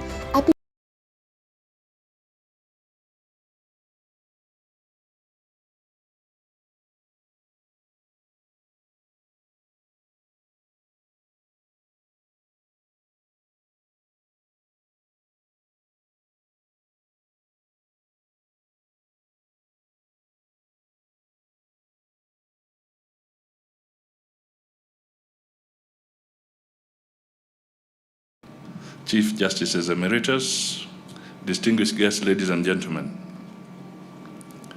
As we were listening to that song, a few things struck me. The gentleman who was singing said that he was in primary school when that came up. Then it occurred to me he must be a very young man. Then the young boy walked across, shaking our hands, and Mr. Otieno, the young Otieno. And I asked him, how are you? Do you want to become a lawyer and then a judge? He emphatically said no. He wants to become the governor of Nairobi. So I was amused. Maybe Sakaja must have done something that has won a heart there. So, ladies and gentlemen, I am honored to join you this morning at this auspicious launch of two crucial milestones in judicial accountability: the social transformation through access to justice, Blueprint 2023 to 2033, and the presentation of the annual State of the Judiciary and Administration of Justice Report, SOJAR, for the financial year 2022-2023. These two documents are milestones in showcasing Kenya as a maturing democratic state backed by a progressive and transformative constitution. This is for good reason. Kenya's Constitution 2010 provides a comprehensive menu of national values and principles which will bind all state organs, state officers, public officers, and indeed all Kenyans in complying, interpreting, and applying the Constitution, and in making and implementing public policy. The Bill of Rights that has extensive social, economic, and political rights is a welcome shift from years of yore when rights and freedoms of wananchi were taken as a government privilege, never to be seen or heard. For 13 years now, we should be proud that we have done it. It has taken us that short period of time to inculcate and begin living the Constitution, whereas in many other jurisdictions, such an enterprise has taken many years but failed, stuttered, or is convoluted in contestations and conflict. Despite hiccups, we must celebrate the single-minded execution of the constitutional framework by the executive, legislative, and judiciary organs of government. Each has kept to their lane, respecting the mandate, powers, and functions of the other for the stability we now enjoy. This has worked out because of a leadership realization that though each organ is independent, that autonomy did not mean erasure of complementarity between the three organs of government. Such a stance has ensured discharge of functions without interference from each other, and therefore service to the citizens, creation of a democratic governance system, respect for human rights.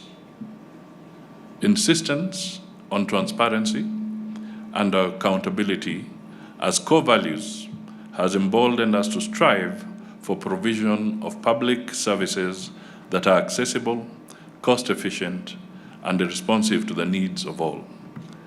I am saying that the Constitution has guided us towards inclusivity. That is why we keep reminding ourselves that in whatever we do, no one should be left behind.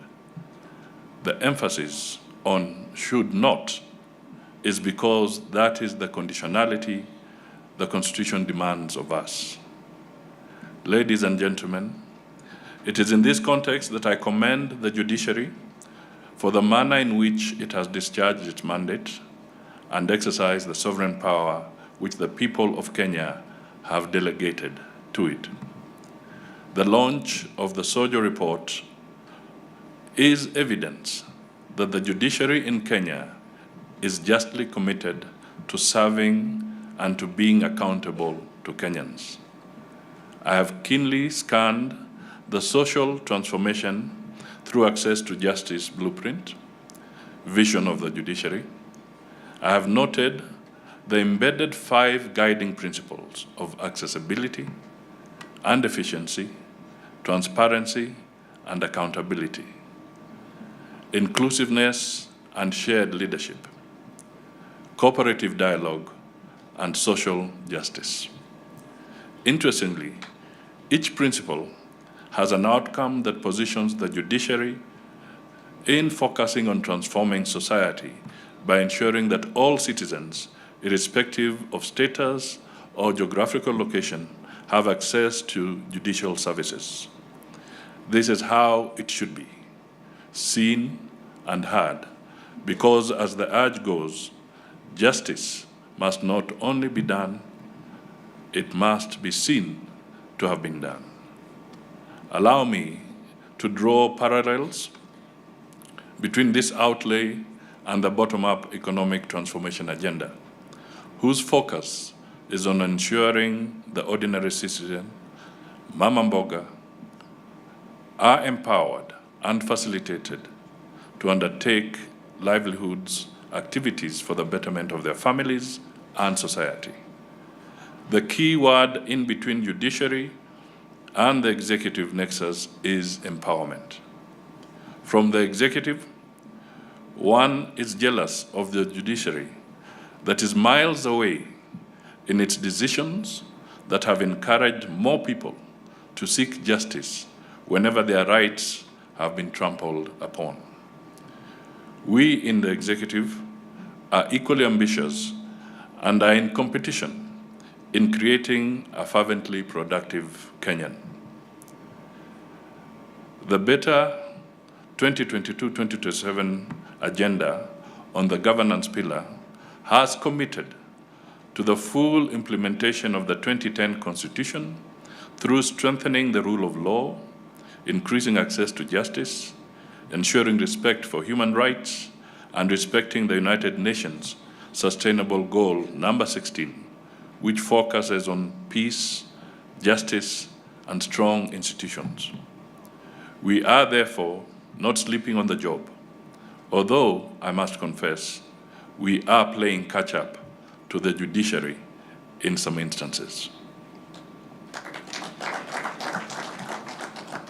But we do not lack some insights helpful to the judiciary.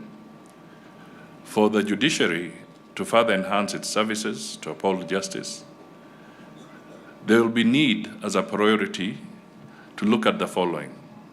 One, for timely resolution of cases, streamlining court processes, reducing case backlogs, and ensuring efficient administration of justice, removing cobwebs that hinder transparency and accountability in judicial proceedings, rapid integration of technology in processes to improve court operations, as we have seen through the e-filing and virtual hearing, and fourth, for training and capacity building for all judicial officers. This will mean the judiciary progressing to buy in the whole of government delivery as one approach. That requires intensive collaboration between state institutions, such as strengthening collaboration with security and law enforcement agencies. Ladies and gentlemen, on the other hand, allow me to commend the judiciary.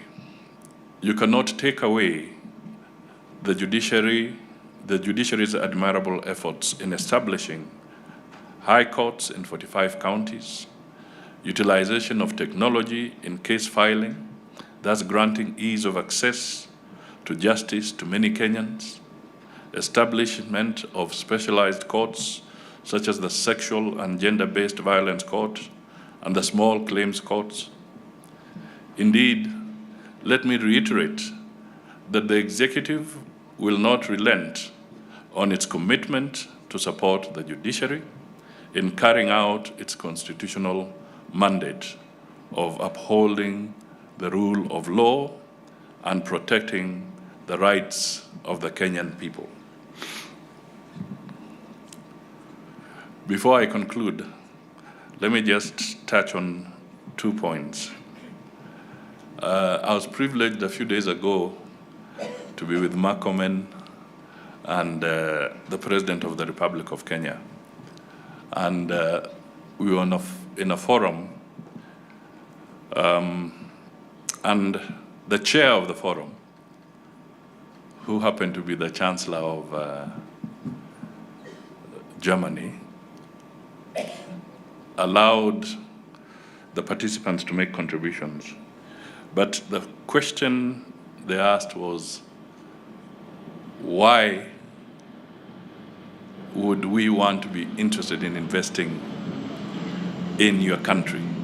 So as each respondent came up with their remarks, I'll not mention the names of the country, but one of them said that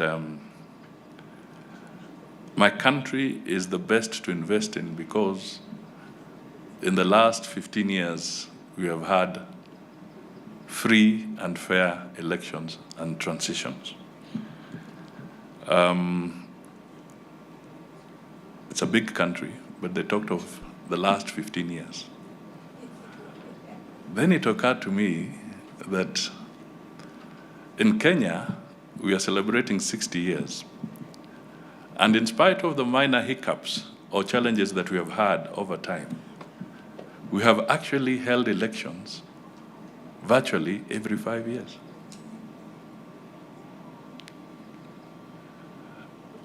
Not the best. I'm sure the judges sitting in this room have come across very many petitions from different angles with people raising concerns. But nevertheless, we did have those elections. So that, in my view, was a major observation. We may not speak to it, but just think about it. You have actually held your elections on schedule, by and large. Now, the other thing that I just want to pick up from Madam Amadi's remarks, she said that she has now, or the judiciary has now established the guidelines for the ceremony when there's transition, because she has been privileged to have been part of the transition of two presidents. I'll be looking for you because the law that we have, that is the assumption of office law, focuses literally on a ceremony. By and large, it's a ceremony. But there's a very big lacuna that I think we should now address collectively. And that is the transformation or the transition of executive power. There's no law that really guides that. Ni kienyeji tu.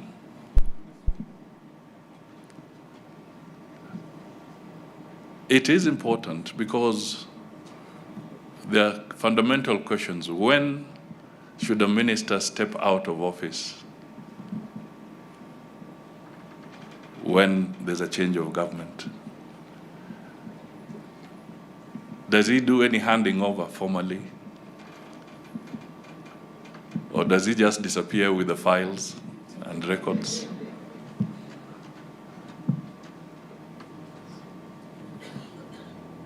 What about the PSs, the principal secretaries? There's a very serious gap there, and a lot of things happen. And you will recollect that in the transition that we went through, the President of Kenya had been sworn in on September 13th, after the judicial process. But Gazette notices were still coming out, appointing people to various positions after the new president has been sworn in, and Gazette notices are being churned out or doled out of people getting appointments under previous hand. We reached a stage where we also experienced a situation where I'm a layman, but I'm made to believe that if the chairman of the Electoral Commission has gazetted who is the winner, or has actually signed off so that for gazettement the results of who has won an election, it should be gazetted. But we had a situation where the government printer was actually dilly-dallying to gazette the results, and when we found out where he was holed, he said he was still waiting for instructions.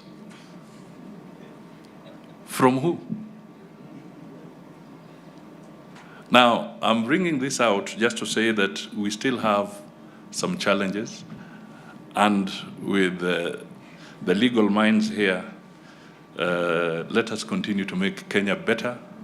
Let us continue to elevate and escalate our own rules and regulations so that we can become indeed that country, that beacon that we would all want to be proud of now and for the future, for the young man Otieno there and his colleagues, wherever they are. So it is now my privilege to be part of the launch of the social transformation through access to justice, Blueprint 2023 to 2033, and the presentation of the annual state of the Judiciary and Administration of Justice report for the financial year 2022-2023. God bless Kenya. God bless the judiciary. Asanteni sana.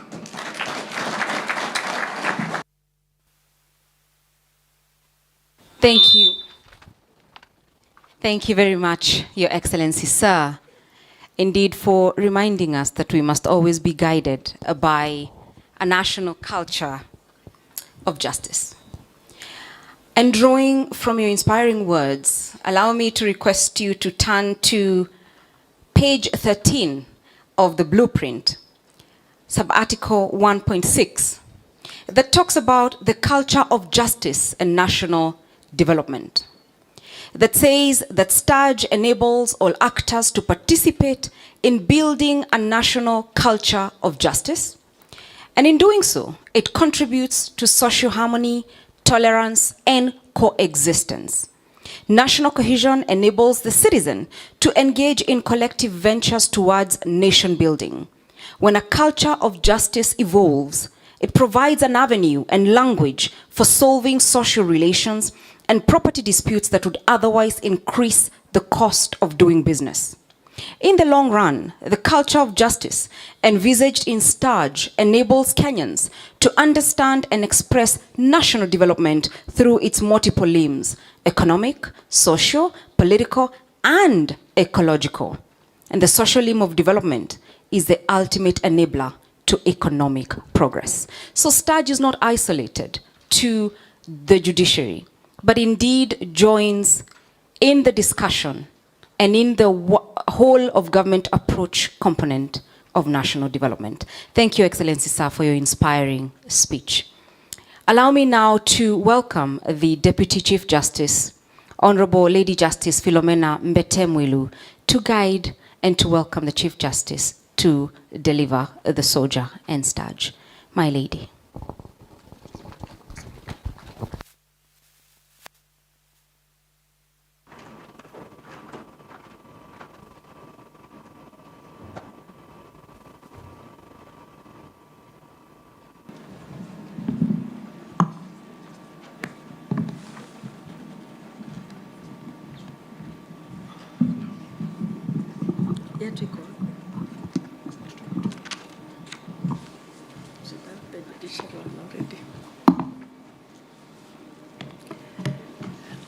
The Honorable the Chief Justice of the Republic of Kenya and the President of the Supreme Court, the Honorable Chief Justices Emeritus, Your Excellency Prime Cabinet Secretary, the Deputy Speaker of the National Assembly, the Governor of Nairobi, my colleague judges, our friends. Is anybody in the house not, is there anyone in the house who is not a friend of the judiciary? Just wondering. I don't know whether I heard right, but I think I heard that I have to guide the CJ. I'm not quite sure I know what that means. But I'll do the following. I will speak on the day that I think, and I have said before, outside of the days that we make judgments, this is the most important day of the judiciary, where we come to return to Kenya and to her people an account of what we have done in the preceding 364 days. A day when, if we were living in those other days, we would be talking about the pound of flesh. And standing where I do, I want to extend a warm welcome to you all on this most auspicious occasion, the simultaneous presentation of the Judiciary's annual SOJAR report and the launch of the institution's strategic blueprint for the next 10 years. It is supposed that the two documents are being launched together and thus deliberate. The SOJAR annual report provides a detailed snapshot of the status of the judiciary and frames the justice context from the judiciary's perspective. Taking this context into account, the STAJ strategic blueprint contains the activities and interventions the judiciary shall undertake over the next 10 years to deepen, enrich, expand, and improve access to justice and the rule of law in our country, not as an end in and of itself, but towards the positive social transformation of society.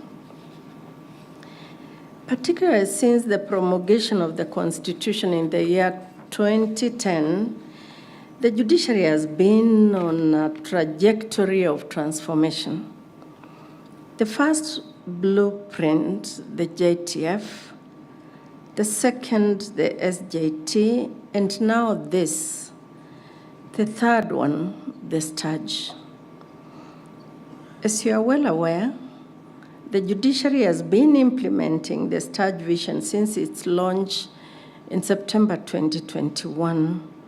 Since then, research and consultations have been ongoing that have resulted in the blueprint being launched today that contains the precise methodology, activities, and interventions that will be implemented to deliver the people-centered justice outcomes in the STAJ vision.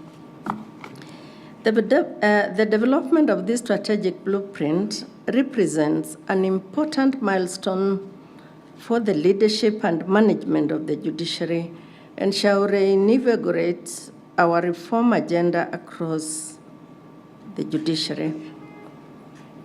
The product of a highly collaborative and consultative process, the STAJ blueprint provides the foundation upon which we shall all endeavor to fulfill our constitutional responsibility and covenant with the people of Kenya for an independent institution of excellence in the delivery of justice for all.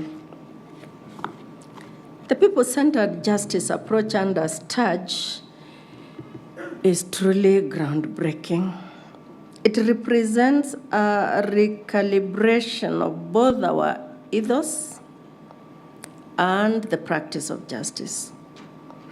Whilst we have been engaged in practices that might have been people-centered,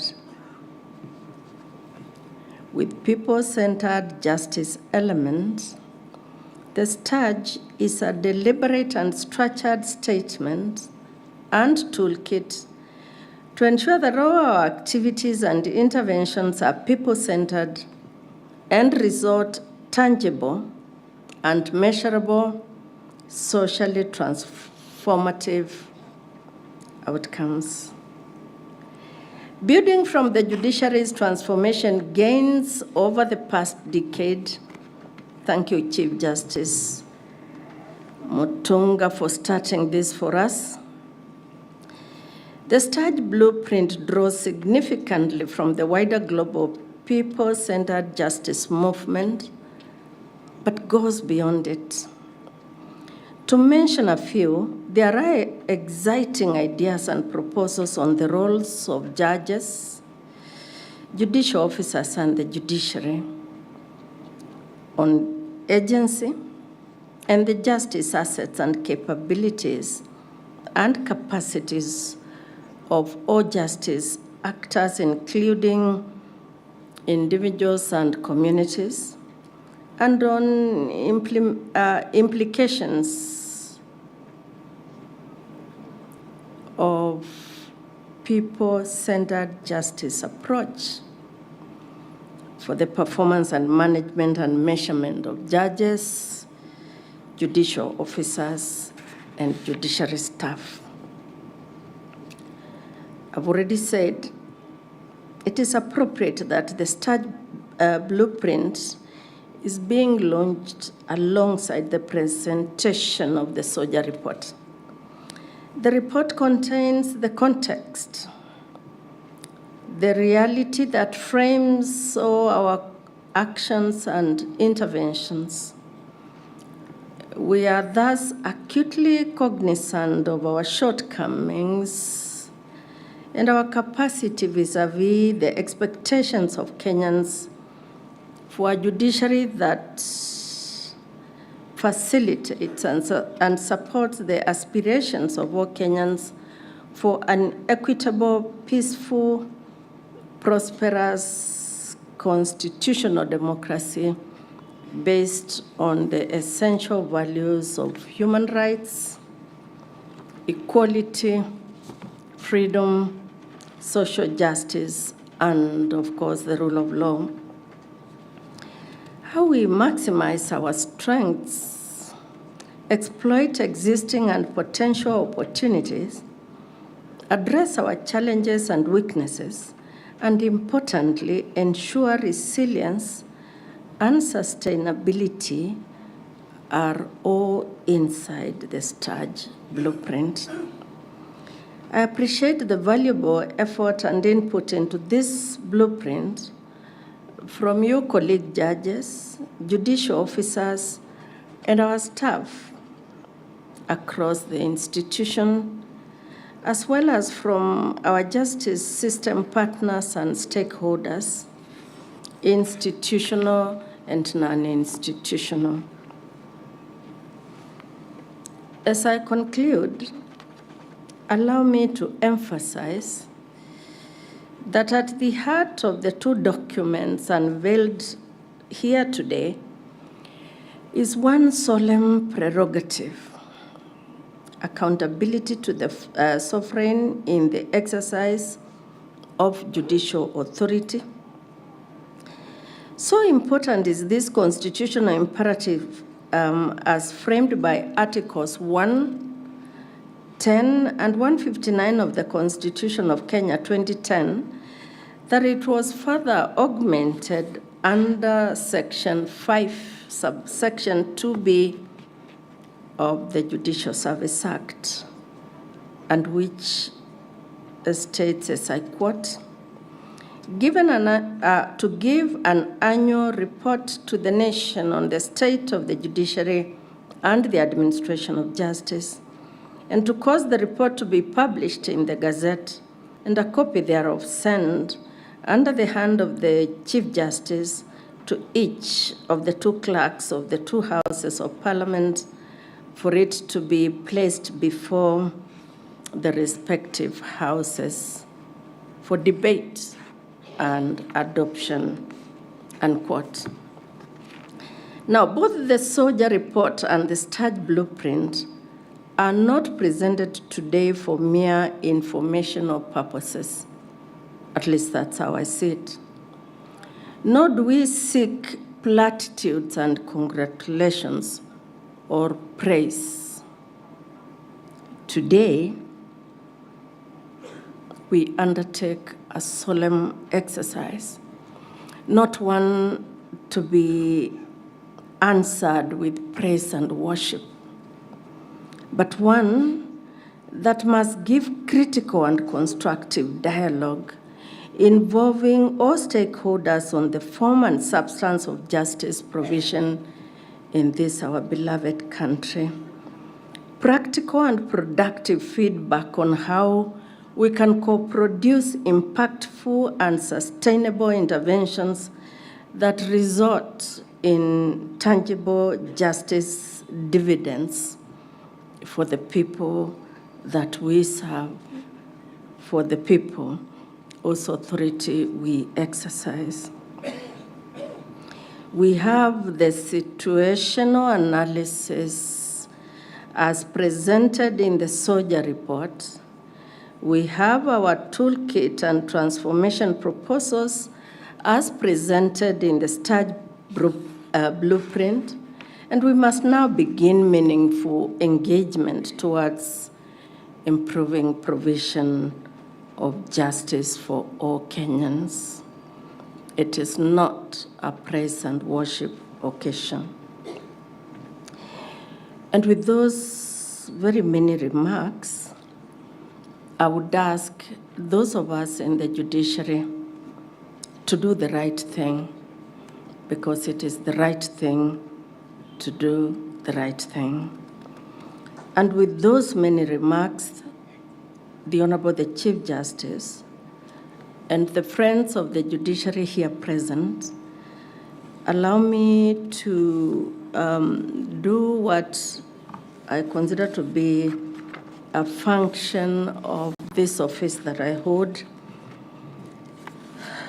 which is to occasionally invite the Honorable the Chief Justice to talk to us, and particularly today, the Honorable the Chief Justice of the Republic of Kenya.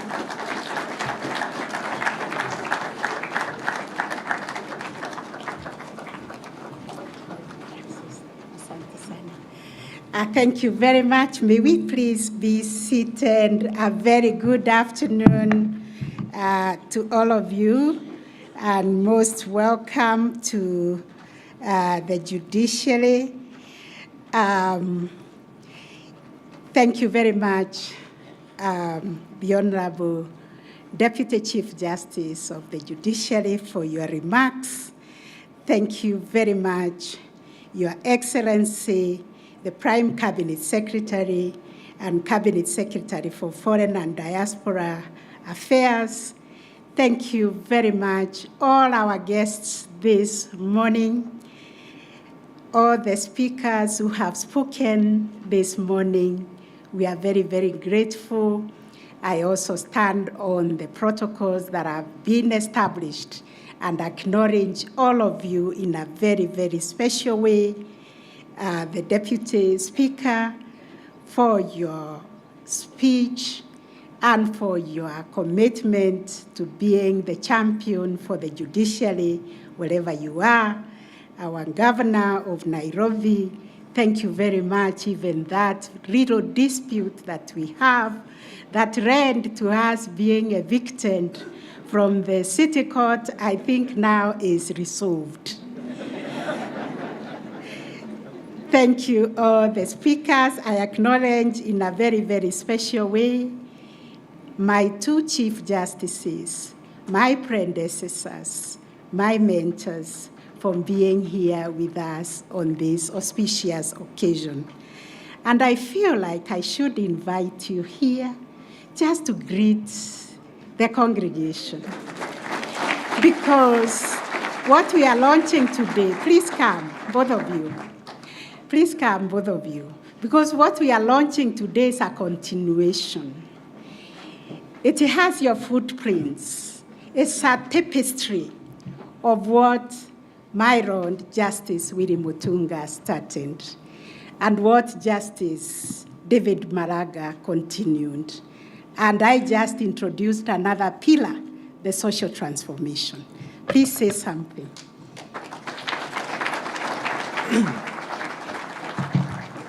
I hope, all protocols observed. I hope the Chief Justice will not regret what I'm going to say. But I wanted to say, and this message is for politicians who are here. In my office as Chief Justice, whenever I interacted with the presidents, deputy presidents, I used to tell them one thing, that if you think you can enslave the judiciary, it can also be enslaved by those who come after you. And they can come after you literally.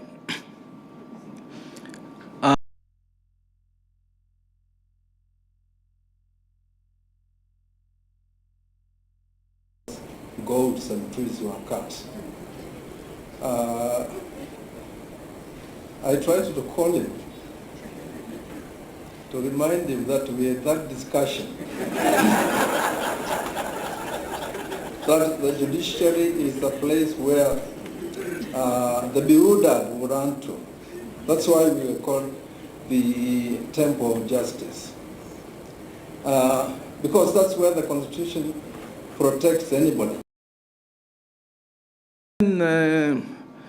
Matiangi, when his rights to privacy were violated, and I tried to call him. I wanted to tell him that we are protecting his rights because the politics of revenge is what the Constitution does not envisage. And actually, it's only the judiciary where people will have to run to. Uhuru's sons with their guns, licenses, where did they go? There is no other place. So it's my message to the politicians is that we must guarantee the independence, the integrity of the judiciary. 4% of what the judiciary is asking for funds is a small change. And that this is the institution that will guarantee social transformation. And it needs the support of the other, three arms. And I thank you very much. This message was specifically for the politicians, not the judges.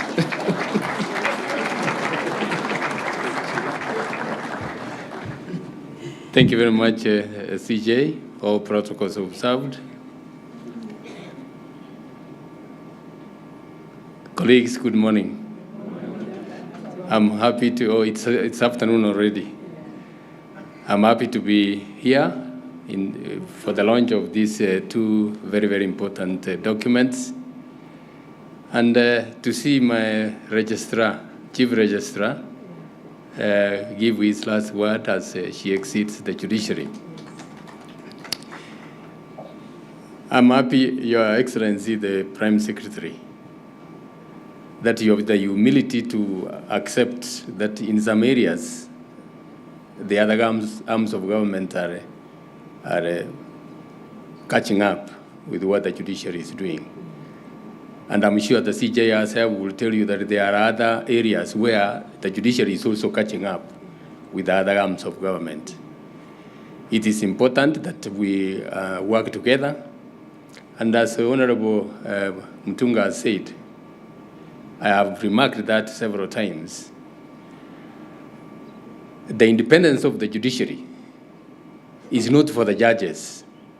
It's not for the CJ and the judges who sit in court. It is actually first and foremost for the politicians. They're the ones who benefit most from that, and of course the rest of the wananchi in the country. So it's important that you find a way of supporting the judiciary. When we talk about the budget of 3 trillion shillings and the judiciary is getting only 22 billion,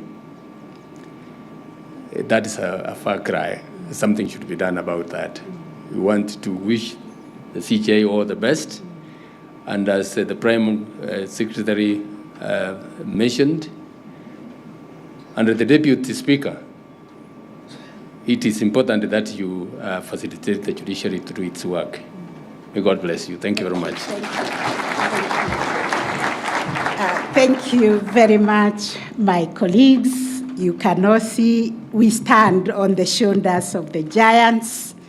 Our two Chief Justices have honorably retired, and we celebrate you, the Chief Registrar of the Judiciary, as you perform your last functions today for your dedicated service to the judiciary. We are putting in place a system of ensuring that there is dignified exit of everybody who serve Kenyans in the judiciary. And we hope the rest of the government will follow suit, because days are gone when people serve and then they are chased away as if they are dirty dogs. That is history. We celebrate everybody who has served this judiciary, because the work that we are lining on today has the footprints of even those who retired many, many years ago, what they dreamt, what they kept on doing in the precedence of the cases that we keep on applying and repeating, and we celebrate them every day. Thank you, all of you, for the support you have given us. And I thank each one of you for joining the judiciary today for this very historic event, a day when we not only take stock of our journey, but also chart a very decisive way forward in our unwavering pursuit of promoting access to justice across our beloved country. Our vision is to create a people-centered justice system, a system that truly understands and serves the justice needs, capabilities, and aspirations of our people. And this vision is informed by the mission over the last 2 years, which has been focused on expanding, enhancing, and improving access to justice.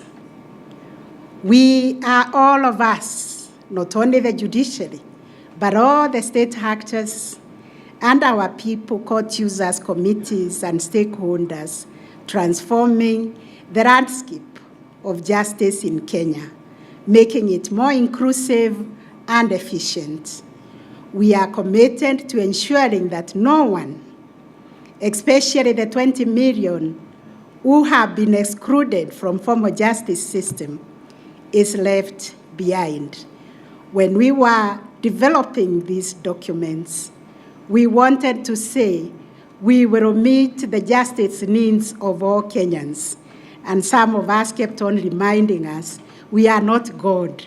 We cannot meet all the needs.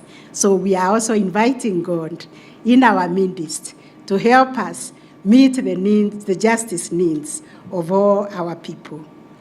In effect, today marks the beginning of a new transformative trajectory for the judiciary, one where the spirit of service becomes the defining feature of our institution as we work to improve our people's justice journeys. Going forward, as judges, judicial officers, and judiciary staff, we are committed to put the people at the center, to put their justice needs at their center, and to respond to their aspirations and their expectations. All the decisions that we make must address their needs. Therefore, as we unveil the Judiciary's 2022-2023 State of the Judiciary and Administration of Justice report and the Judiciary's 10-year strategic blueprint, Social Transformation Through Access to Justice, 2023 to 2033, we are entering a new era, and I'm happy you have joined us to enter this era together, an era where justice is a right for all, not a privilege for a chosen few. In presenting the State of the Judiciary and Administration Report 2022-2023, we are reaffirming our commitment to transparency and accountability. This report narrates our journey, highlighting both our achievements and challenges in the last financial year. In the financial year 2022-2023, our courts saw cases filed, 423,394 new cases were filed. Ladies and gentlemen, 419,262 of them were resolved, which means 99% case clearance rate. You need to appreciate the judiciary for that. This rate of case clearance marks a 5% improvement from the previous year.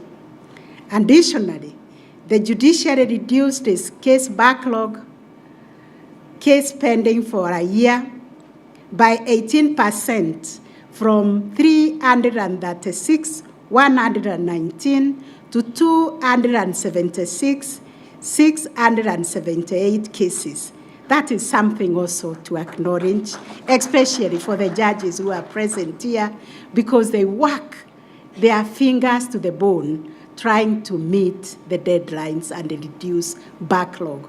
I am internally so grateful to the judges, judicial officers, our tribunals, our magistrates, our caddies for your handwork. Thank you very much.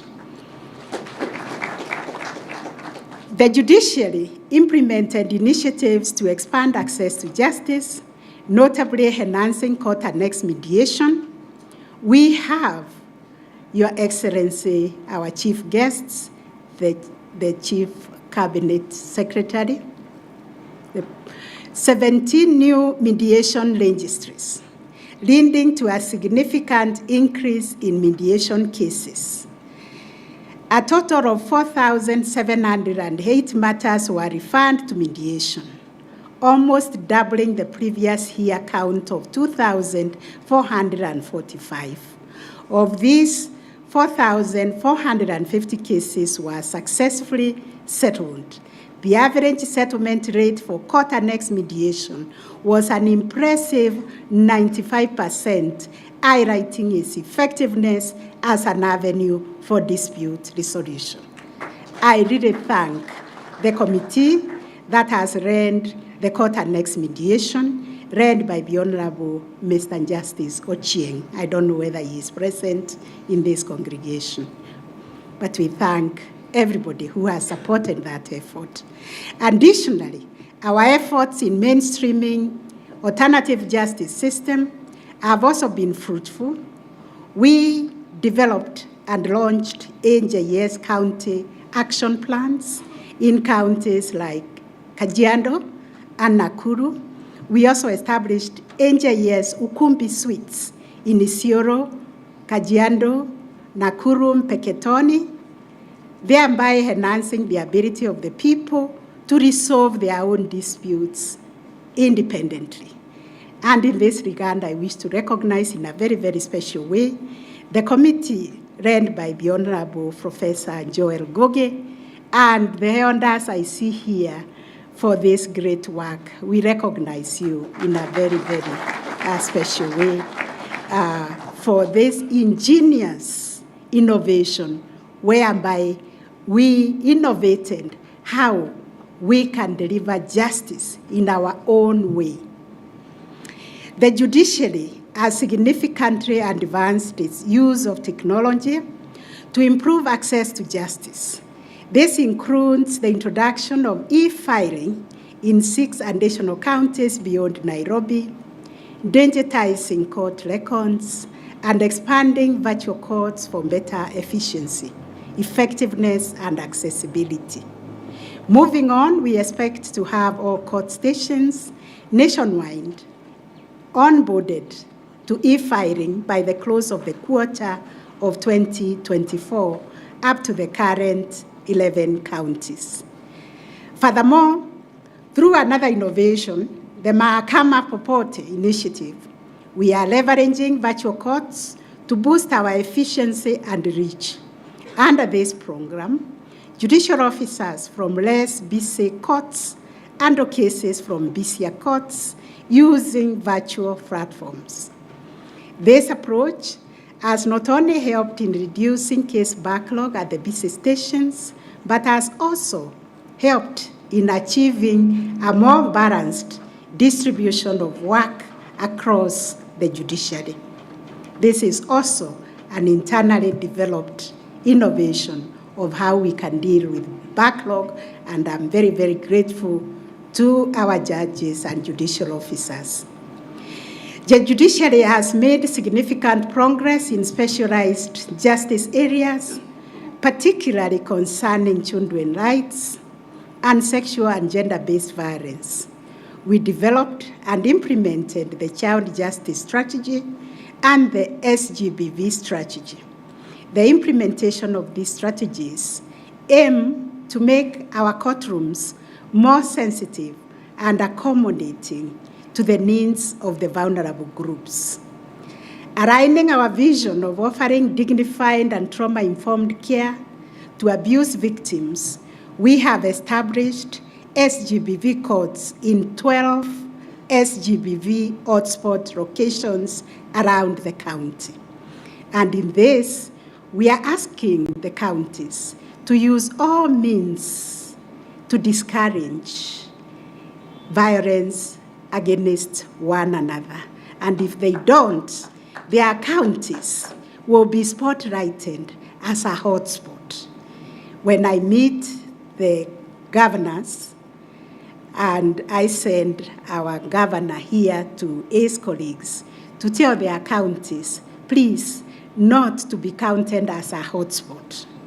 So far, we are dealing with Nairobi as a crisis, and we are working very closely with everybody because it is the responsibility of all of us to discourage and to eliminate violence within our homes, within our communities. These courts are dedicated to addressing the specific challenges and needs associated with SGBV cases. Our work resonates with the theme of the global 16 days of activism against gender-based violence that starts tomorrow. I therefore take this opportunity to urge all of us to speak out and join hands to root out GBV from our communities. In the last financial year, we have made significant progress in extending the geographical reach and proximity to court services. New courts were operationalized, specialized divisions established, and construction completed for our Hembu Law Court, Port Victoria Law Courts. A notable increase in accessibility was achieved through the operationalization of 57 mobile courts all over the country, mainly in the arid and semi-arid areas, thereby enhancing physical access to justice. The Supreme Court expanded its reach by establishing sub-registries in Mombasa and Kisumu, allowing litigants to file cases locally instead of traveling to Nairobi. The Court of Appeal opened new stations in Nakuru and Eldoret.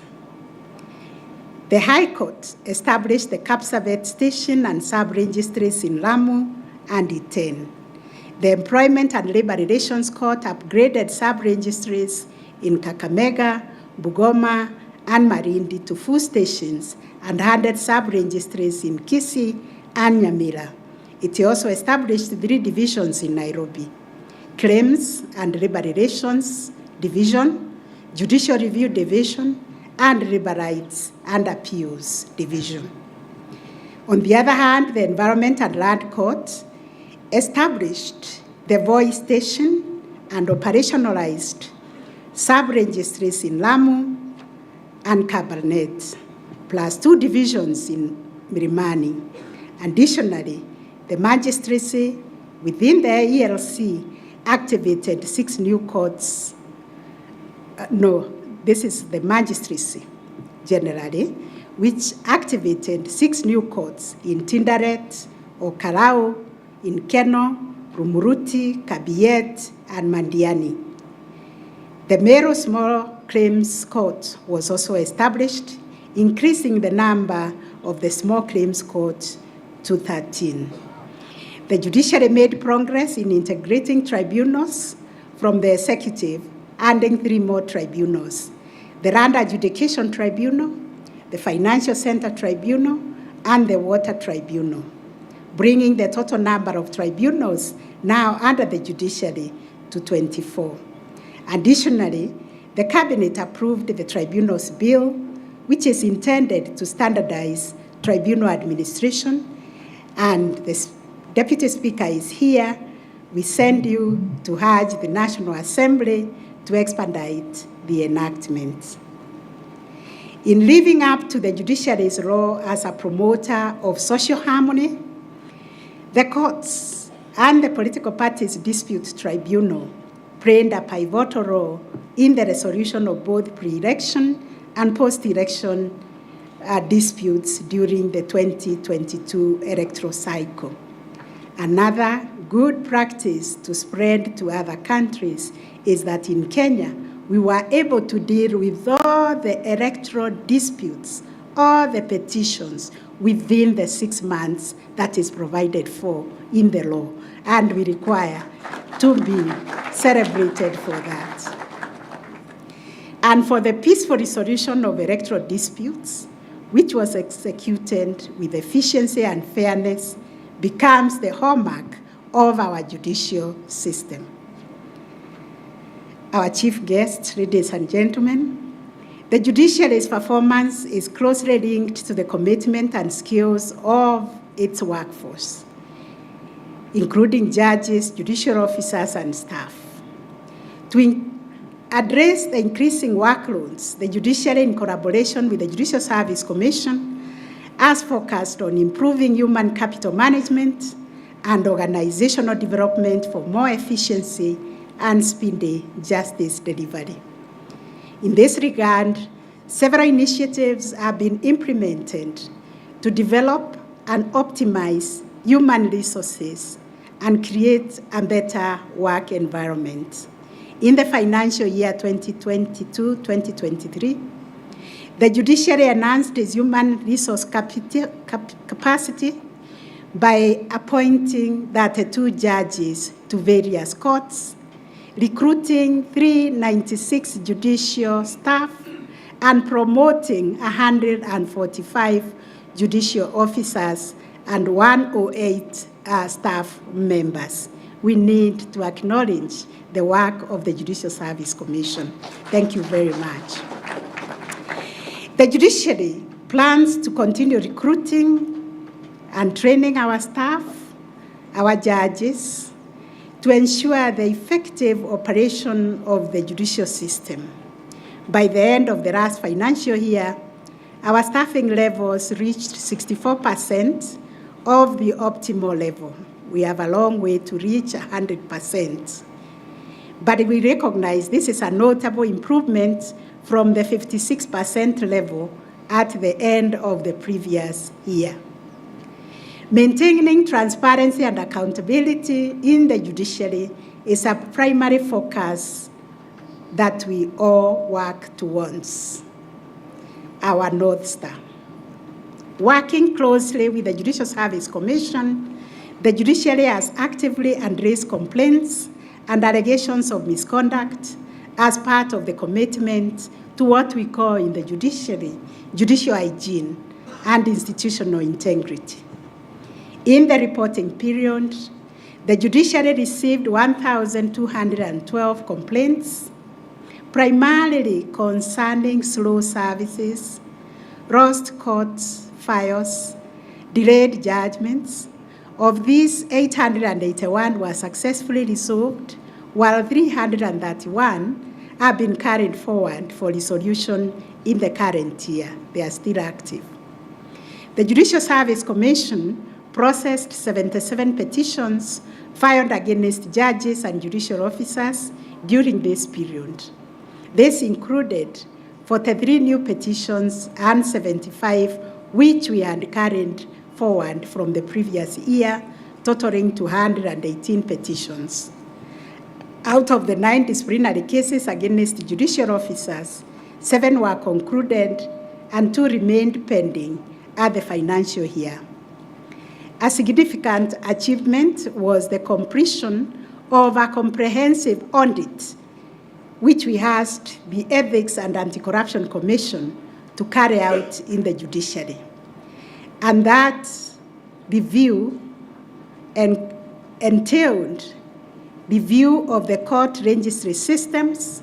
EACC looked at our policies and procedures and management of government-funded construction projects within the judiciary. The EACC findings and recommendations from these audits have become an integral part of our strategy to eliminate corruption, enhance accountability, and build trust in our service delivery. Our courts and administrative units are implementing these recommendations in furtherance of our commitment to integrity and transparency. Ladies and gentlemen, the judiciary's budget allocation has grown from 18.12 billion in the last financial year 2021-2022 to 21.13 billion in the year 2022-2023, marking a 17% increase compared to 5.8% growth seen in the previous fiscal year. We thank His Excellency the President and the National Assembly for their support in enhancing the judiciary's operational capabilities. Despite these boosts, the judiciary still faces a significant funding challenge with a consistent deficit of nearly 50% over the last 3 years. We will continue discussions with the government and the National Assembly on the need to address these financial shortfalls. Despite these constraints, we are committed to making the most of the available resources to ensure efficiency in the service delivery. These highlights from the 2022-2023 State of the Judiciary and Administration of Justice report exemplify our unwavering commitment to justice and service to the Kenyan people and all the people within our borders. It is in this context that we celebrate our achievements while recognizing the challenges that we face. We now look forward, ladies and gentlemen, to the STAJ blueprint. Also significant is that we are unveiling this blueprint. Through this blueprint, we are changing the face of justice in Kenya by embarking on a trajectory where our focus will be to transform the judiciary into a caring and service-oriented institution that not only dispenses justice, but also uplifts and empowers the people of Kenya by fostering peace and harmony in our communities. The speakers who spoke said that the blueprint addresses the long-standing justice gap in the Kenyan legal system, where only 10% of justice seekers find resolution of disputes or their grievances through the courts, and 71% through non-state mechanisms, leaving 19% without any legal redress. Beyond the traditional law of being an adjudicator of disputes, we in the judiciary have conceived the law. Our law is to include being facilitators of dialogues. We are supposed to bridge the divides in our community by going upstream to prevent conflicts. We are also promoters of social harmony by promoting reconciliation and the well-being of our people. We have also recognized our responsibility of being the connectors of the various justice champions working under the multiple doors for accessing justice in the community. In this way, we in the judiciary will be contributing to the creation of a more peaceful, just, and harmonious society through proactive and inclusive justice practices. In our quest to improve the quality of justice journeys for our people, our courts will be accessible. Our judges, our judicial officers, members of the tribunals, and staff are all service-oriented and care about the well-being and dignity of our court users. Our processes will be streamlined and simplified, not just for efficiency, but to ensure that justice is reachable and understandable to every citizen, regardless of their social or economic status. To strengthen the judiciary as an independent, accessible, and efficient institution that safeguards the rights of all, including the vulnerable and the marginalized groups, we are dedicated to enhancing access to the court services. This involves us overcoming the geographical barriers and making courts more accessible to our people. In response to the specific justice needs of the various vulnerable and marginalized groups, we plan to establish more specialized courts and fully equip the existing ones. We've talked about the SGBV courts. We have talked about the courts for petty offenses, as our governor has mentioned, especially in Nairobi. We are also exploring a 24-hour duty courts. This will all ensure that justice will always be available, even in urgent situations like nighttime evictions or weekend arrests. Furthermore, the STAJ blueprint envisions the judiciary as a connector of justice champions, leveraging the justice capabilities of our people. We aim to promote the multi-door approach to justice, empowering individuals to resolve disputes through various means, including mediation, traditional alternative justice system, the AJS, conciliation, arbitration, and other avenues. We are committed to accelerating the adoption and deployment of technology to improve efficiency and accessibility to justice. Our use of technology will be user-centric and rights-based to avoid digital exclusion. The integrated case management system will be enhanced to fully automate case management processes, enabling services to be provided without physical registry access or court contact. Additionally, efforts will be made to ensure integration and interoperability of information systems across the various justice agencies. We are also focused on advancing criminal, civil, and commercial justice reforms under the guidance of the National Council on the Administration of Justice, and I'm internally grateful to the council members who have worked very closely with the judiciary to see to it that this chain link remains constant. Thank you, the Honorable DPP, for being here today and for supporting the work of the NCAJ. A key objective of NCAJ is to reform the criminal and procedural laws, which remain largely unchanged since colonial times. We aim to align them with the Constitution's human rights ethos and to make them facilitative of delivery of justice in the contemporary world. In pursuit of the goal of having courts and tribunals of excellence, the judiciary will utilize data and evidence to improve our service effectiveness. This will involve strengthening performance management, enhancing docket management system, and scaling up data governance. The goal is to ensure timely and efficient justice delivery, with no case taking more than 3 years in trial and more than 1 year on appeal. The judiciary, ladies and gentlemen, is committed to tackling environmental challenges, especially climate change, by incorporating green justice principles.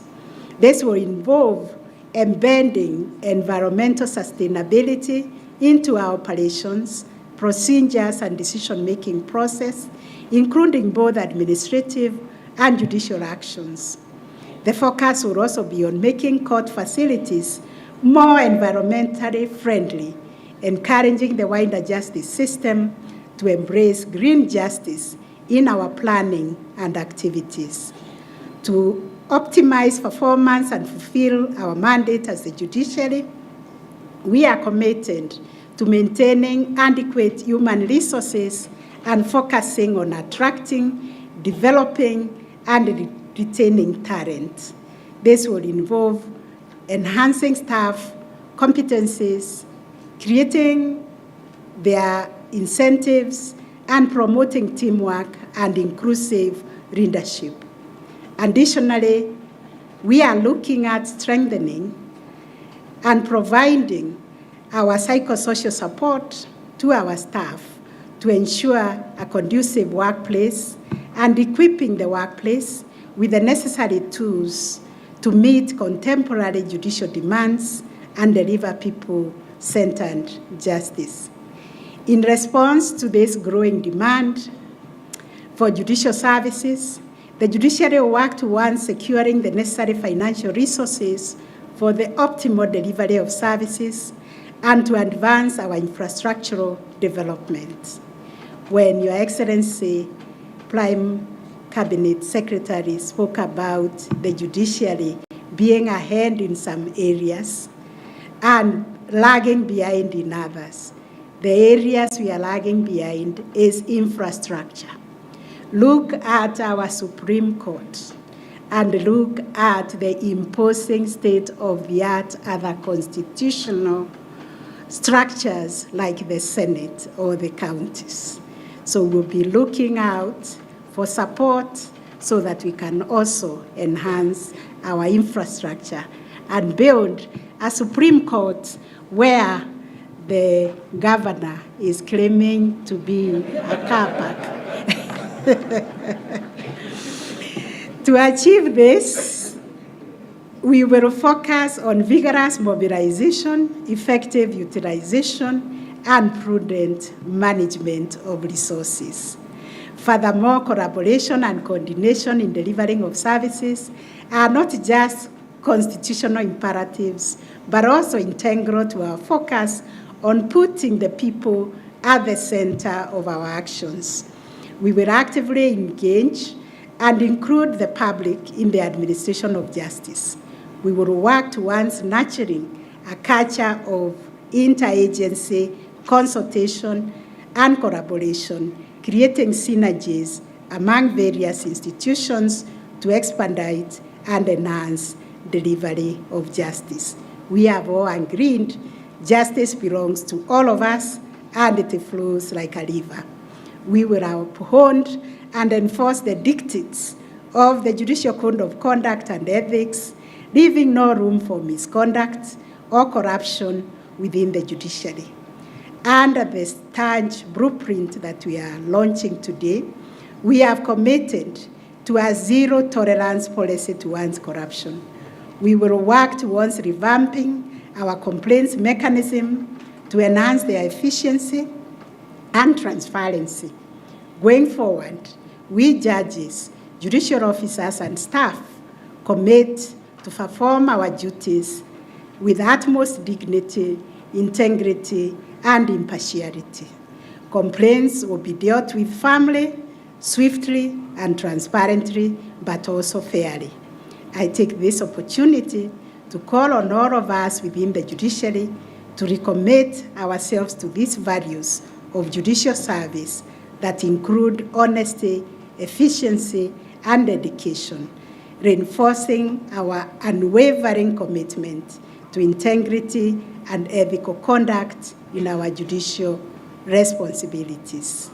In conclusion, our chief guests, ladies and gentlemen, the STAJ blueprint stands as a symbol of our shared vision for a judicial system that is ours, that responds to our needs. Yet, it is important to remember that a blueprint alone cannot enact change. It requires concerted action, collaboration, and dedication from all the sectors. This is why we value the collaborative and partnership that we have enjoyed from very many of our partners. The collective effort of judges, judicial officers, judicial staff, other branches of government, stakeholders in the justice sector, and every Kenyan remains crucial to turning the STAJ aspirations into a reality. I call upon all institutions and all Kenyans to join hands with the judiciary so that we can walk and work together to achieve our aspiration of a judicial system marked by accessibility and efficiency. My heartfelt thanks to all of you, my gratitude to the SOJAR and the STAJ Blueprint committees that worked tirelessly day and night. My gratitude to the Hague Institute for Innovation of Law for their technical expertise and everyone who contributed to the development of these pivotal documents. I recognize also the footprints of our sister, our mother, Lady Justice Efe Owo, the mother of the judges, especially the women judges, for your contribution. I also recognize the former Chief Justice, the retired Nancy Barasa. Our footprints are found also in the STAJ because they were in JTF. Thank you very much, everybody. Thank you for coming to encourage us, for those encouraging remarks. May God bless you to continue supporting the judiciary. Thank you very much. Honorable Chief Justice, may I request my lady to remain on stage? And may I request our protocol colleagues to help us remove the podium so that we can run or we can manage the symbolic handover of the State of the Judiciary and the Administration of Justice report. Allow me to welcome our chief guest, the Prime Cabinet Secretary, on stage, our Deputy Speaker of the National Assembly, and I will also welcome Senator Fatuma Dulo to represent the Senate. As the Chief Justice hands over each of these documents as a tool of accountability to the Executive, to the National Assembly, and to the Senate as required by the Constitution and the law.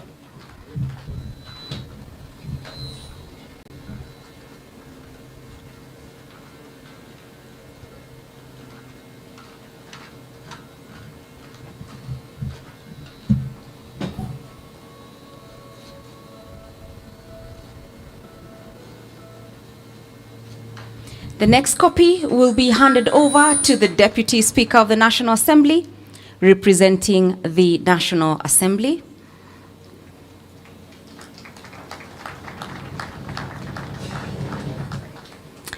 And the final copy to Senator Fatuma Dulo, representing the Senate. And that is the collectivity of the institutions required to uphold accountability.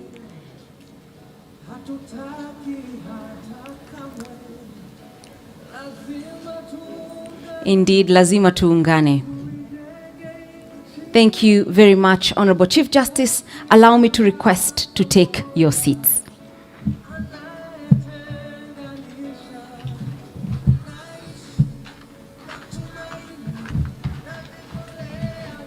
All right, thank you very much. And as we draw closer to the official unveiling of the social transformation through access to justice blueprint, we'll shortly be watching a documentary on STAJ. But as we watch the documentary, I want to request the team that's helping us bring in the 5 outcomes to kindly step out so that we can coordinate, because we'll begin immediately after the short documentary. So you know yourselves, the players, the team who are supporting us in bringing in the 5 outcomes. Let's kindly step out as we watch this short documentary. Let's train our eyes on the screens.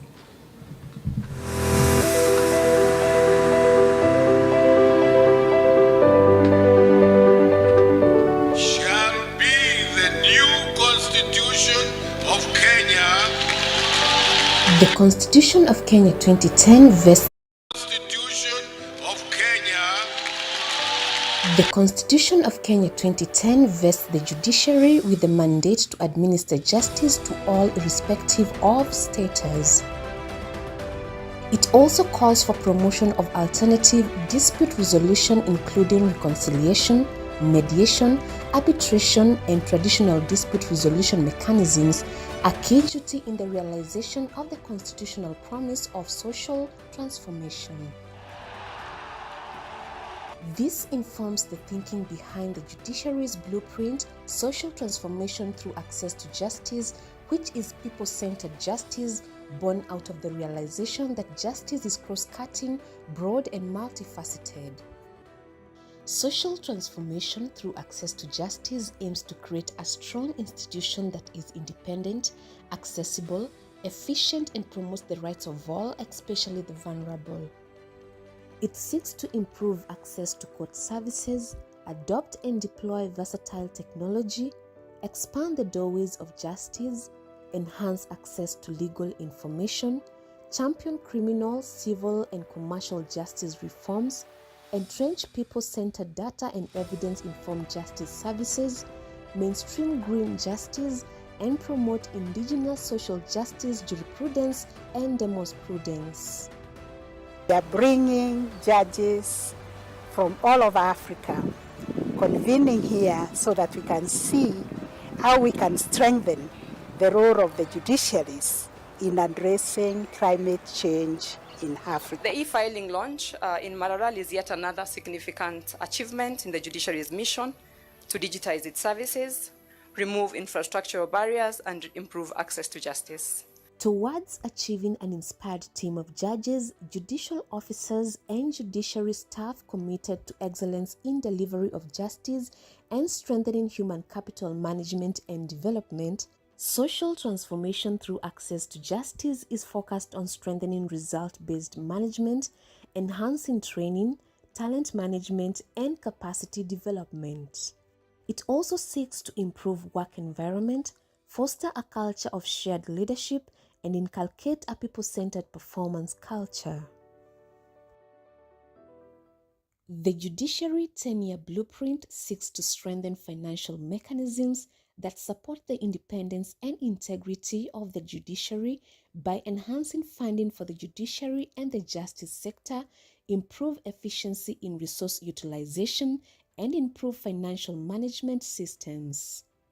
Social transformation through access to justice is committed to deepening partnerships that enhance coordination in the administration of justice through enhancing strategic partnerships and collaborative relationships, strengthening people-centered justice partnerships, and strengthening partnerships with development partners, private sector, and the media.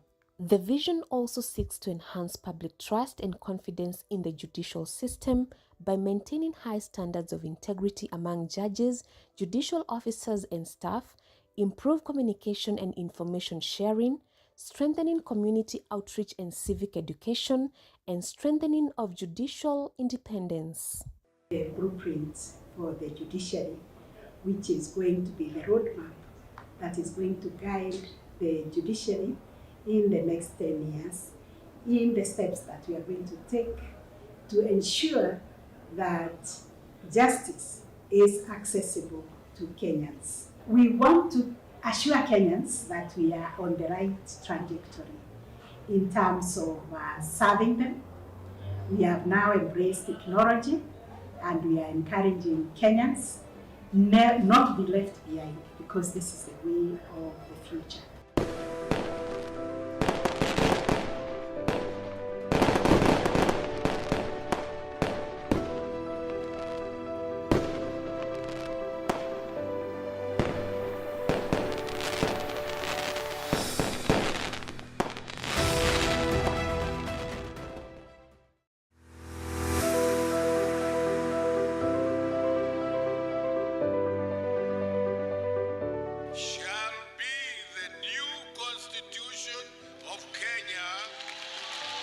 The Constitution of Kenya 2010 vests the judiciary with the mandate to administer justice to all irrespective of status.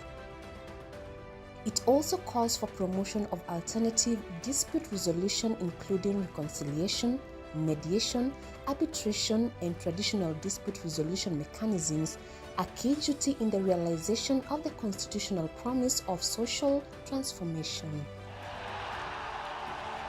This informs the thinking behind the judiciary's blueprint, social transformation through access to justice, which is people-centered justice, born out of the realization that justice is cross-cutting, broad and multifaceted.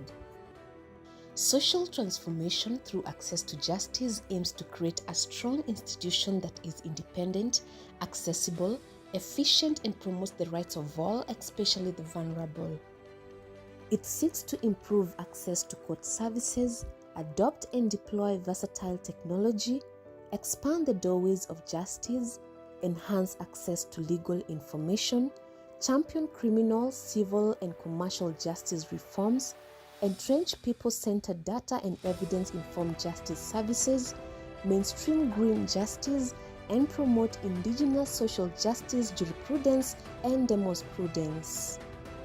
We are bringing judges from all over Africa, convening here so that we can see how we can strengthen the role of the judiciaries in addressing climate change in Africa. The e-filing launch in Maralal is yet another significant achievement in the judiciary's mission to digitize its services, remove infrastructural barriers, and improve access to justice.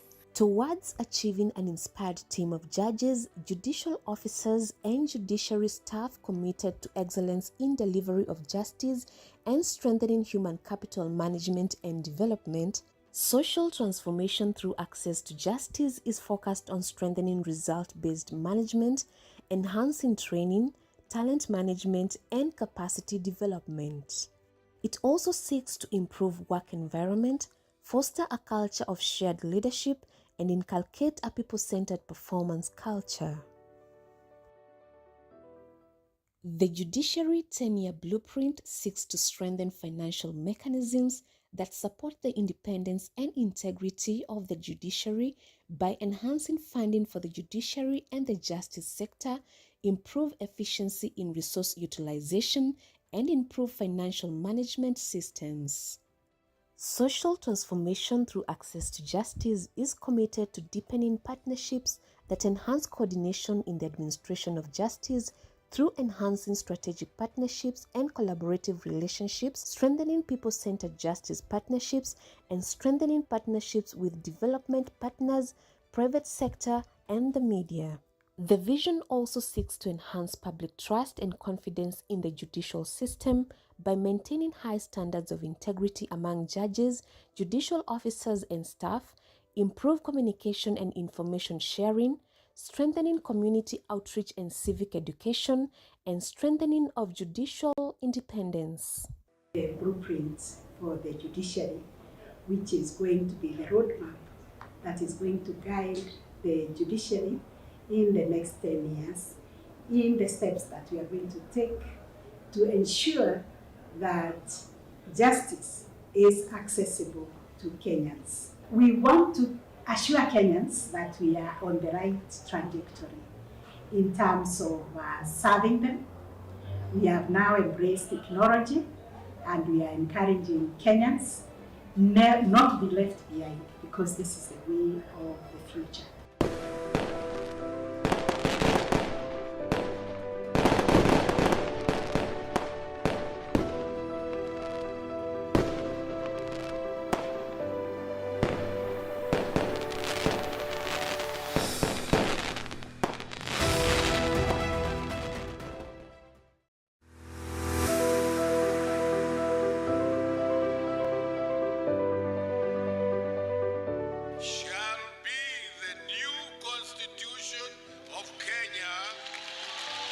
The Constitution of Kenya 2010 vests the judiciary with the mandate to administer justice to all irrespective of status.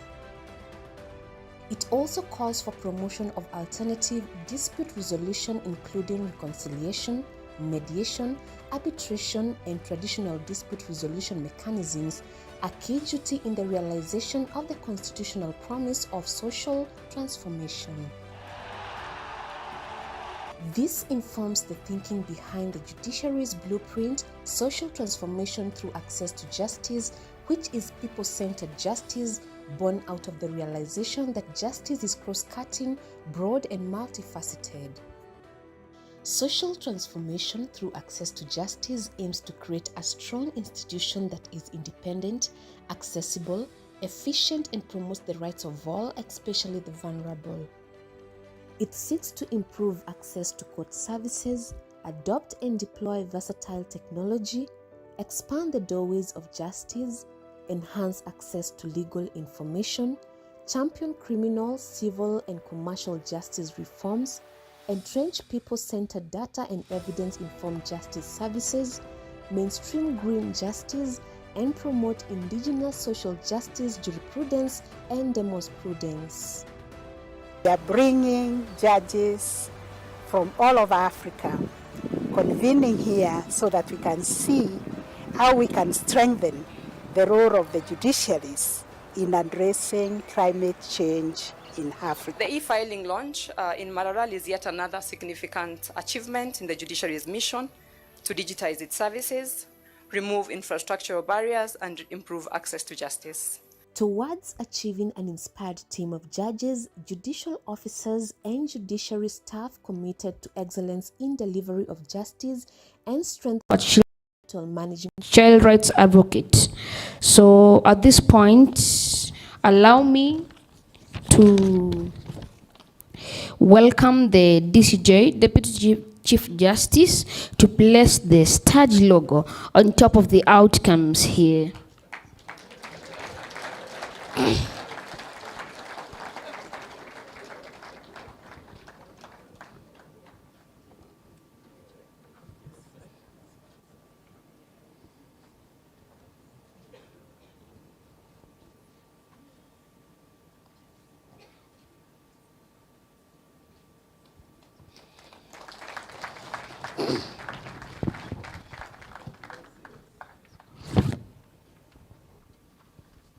Ladies and gentlemen, it's now my pleasure to invite to you the CJ, Chief Justice, to put the STAJ booklet on top of the outcomes and the logo.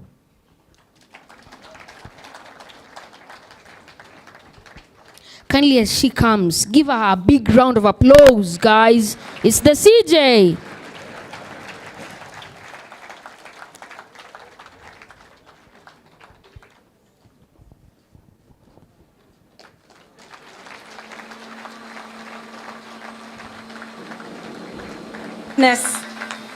To witness this moment, allow me to welcome our Prime Cabinet Secretary, our Governor, our Deputy.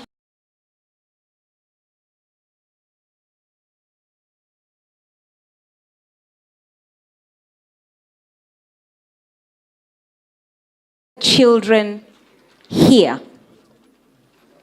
All the children here, please join in witnessing that moment.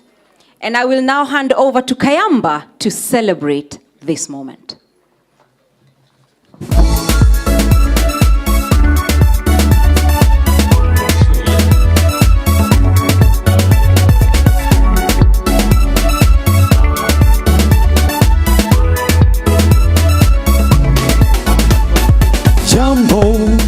Jambo bwana, habari gani? Nzuri sana. Wageni mwakaribishwa Kenya yetu, hakuna matata. Jambo bwana, habari gani? Nzuri sana. Wageni mwakaribishwa Kenya yetu, hakuna matata. Hakuna matata. Hakuna matata. Hakuna matata. Hakuna matata. Hakuna matata. Hakuna matata. Hakuna matata. Hakuna matata.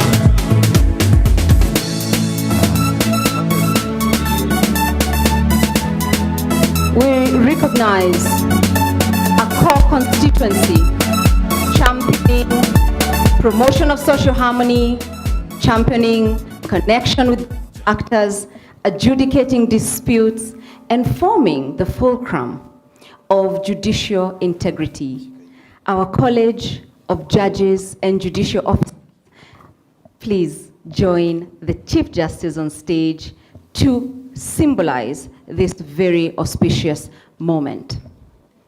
Kayamba, please. I think we have not danced until everybody is on their feet.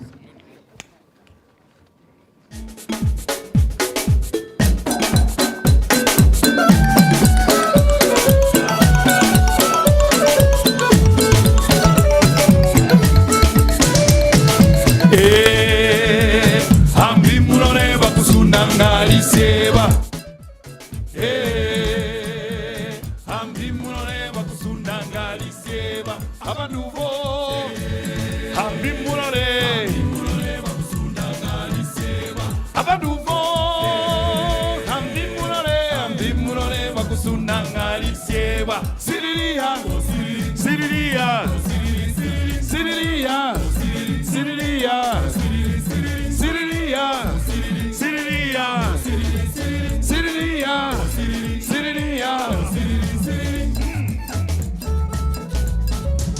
Mwana mberi wayaye, mwana mberi wayaye go, mwana wamberi dishekore, mwana wamberi wayaye, wayaye go, retitura totomagura, kubikumwiha. Our staff, our commissioners of the JSC.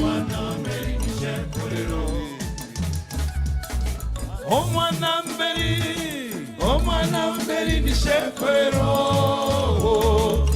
Omwanamberi nishekwero. Omwanamberi nishekwero. Omwanamberi nishekwero.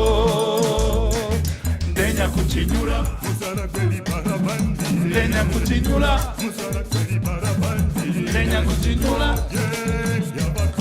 ndenya kuchinyula ndenya kuchinyula musara kweli barabandi. Mwana wa mberi nishekwero. Thank you very much. Mwana wa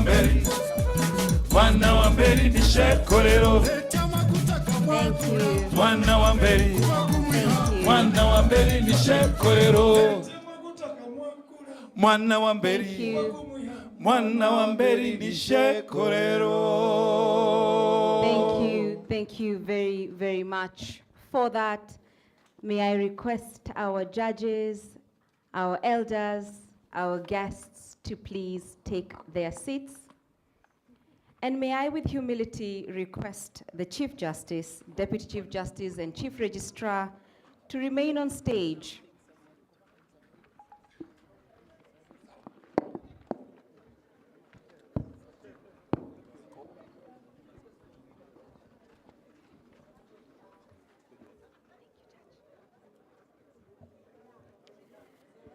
I have had the honor and privilege to chair the STAJ Development Committee and the SOJAR Development Committee. And because I need a cohort to go back to, I will request members of the SOJAR and STAJ committees to please come forward.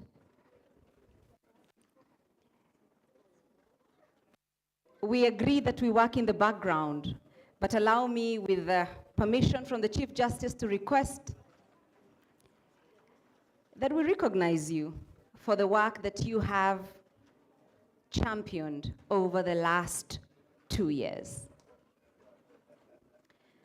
Chief Justice, there have been many sleepless nights, many dialogues, innovation to make sure that views were collected to put this blueprint together. Exceptional commitment and dedication.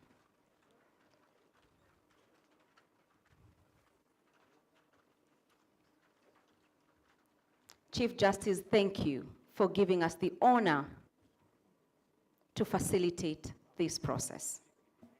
for most of us, it will remain the greatest honor of our lives. Thank you, Chief Justice. Thank you very much. Asanteni. Don't get comfortable, please go. We need to implement, so please. Thank you, Honorable Chief Justice.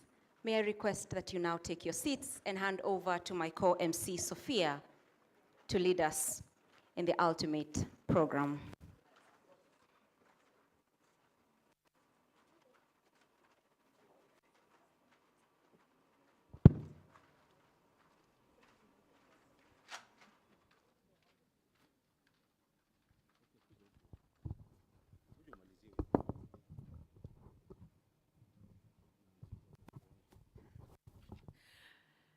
Honorable Chief Justice, distinguished guests, ladies and gentlemen, we have come to the end of our program today. We want to thank you all for being here, for celebrating with us, and of course, for hearing the journey that the judiciary has taken over the last year, even on SOJAR, getting to see how the performance has been in the financial year 2022-2023, but also this blueprint, social transformation through access to justice that will guide the many efforts to bring together synergies, cooperation, and collaboration for the judiciary, and of course, the key players and stakeholders that many of you today are indeed for the institution of the judiciary. So a quick announcement. We are proceeding for lunch, and we have 2 serving points, 2 tents for that. One is behind me, this side, and there's one on the other side. And so our protocol team will be assisting you on which direction to head. They are donned in black and white and red name tags, so they'll be guiding us through. So the front seats will be going this side, and of course, from halfway through, as we'll be guided, we'll be going to the other team to be able to have and ensure a good, comfortable space for all of us to enjoy some good meal after quite a lengthy session.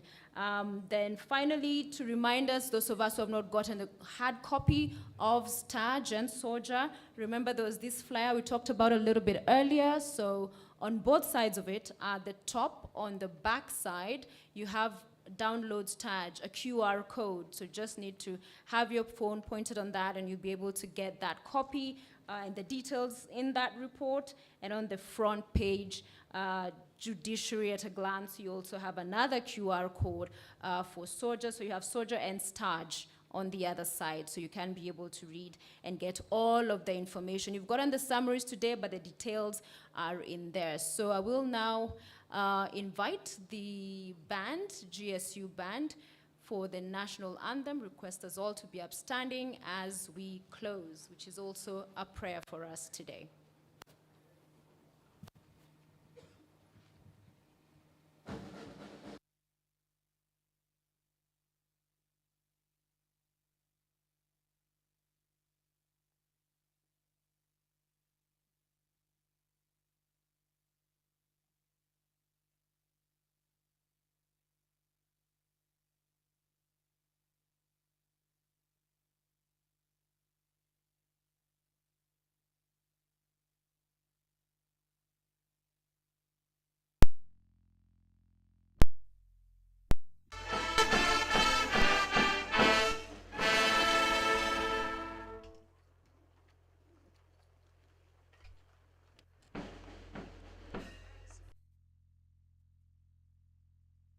That have been put out here so that we can get some photo sessions just to make sure we capture all of the various stakeholders clearly. So we will be having the top bench, that's the permanent bench of our front row here, just coming outside, and I'll walk you through other photo ops that we'll be having, just to make sure we have everybody being seen clearly in those photos as we have the seats being put right at the stairs as we proceed for lunch.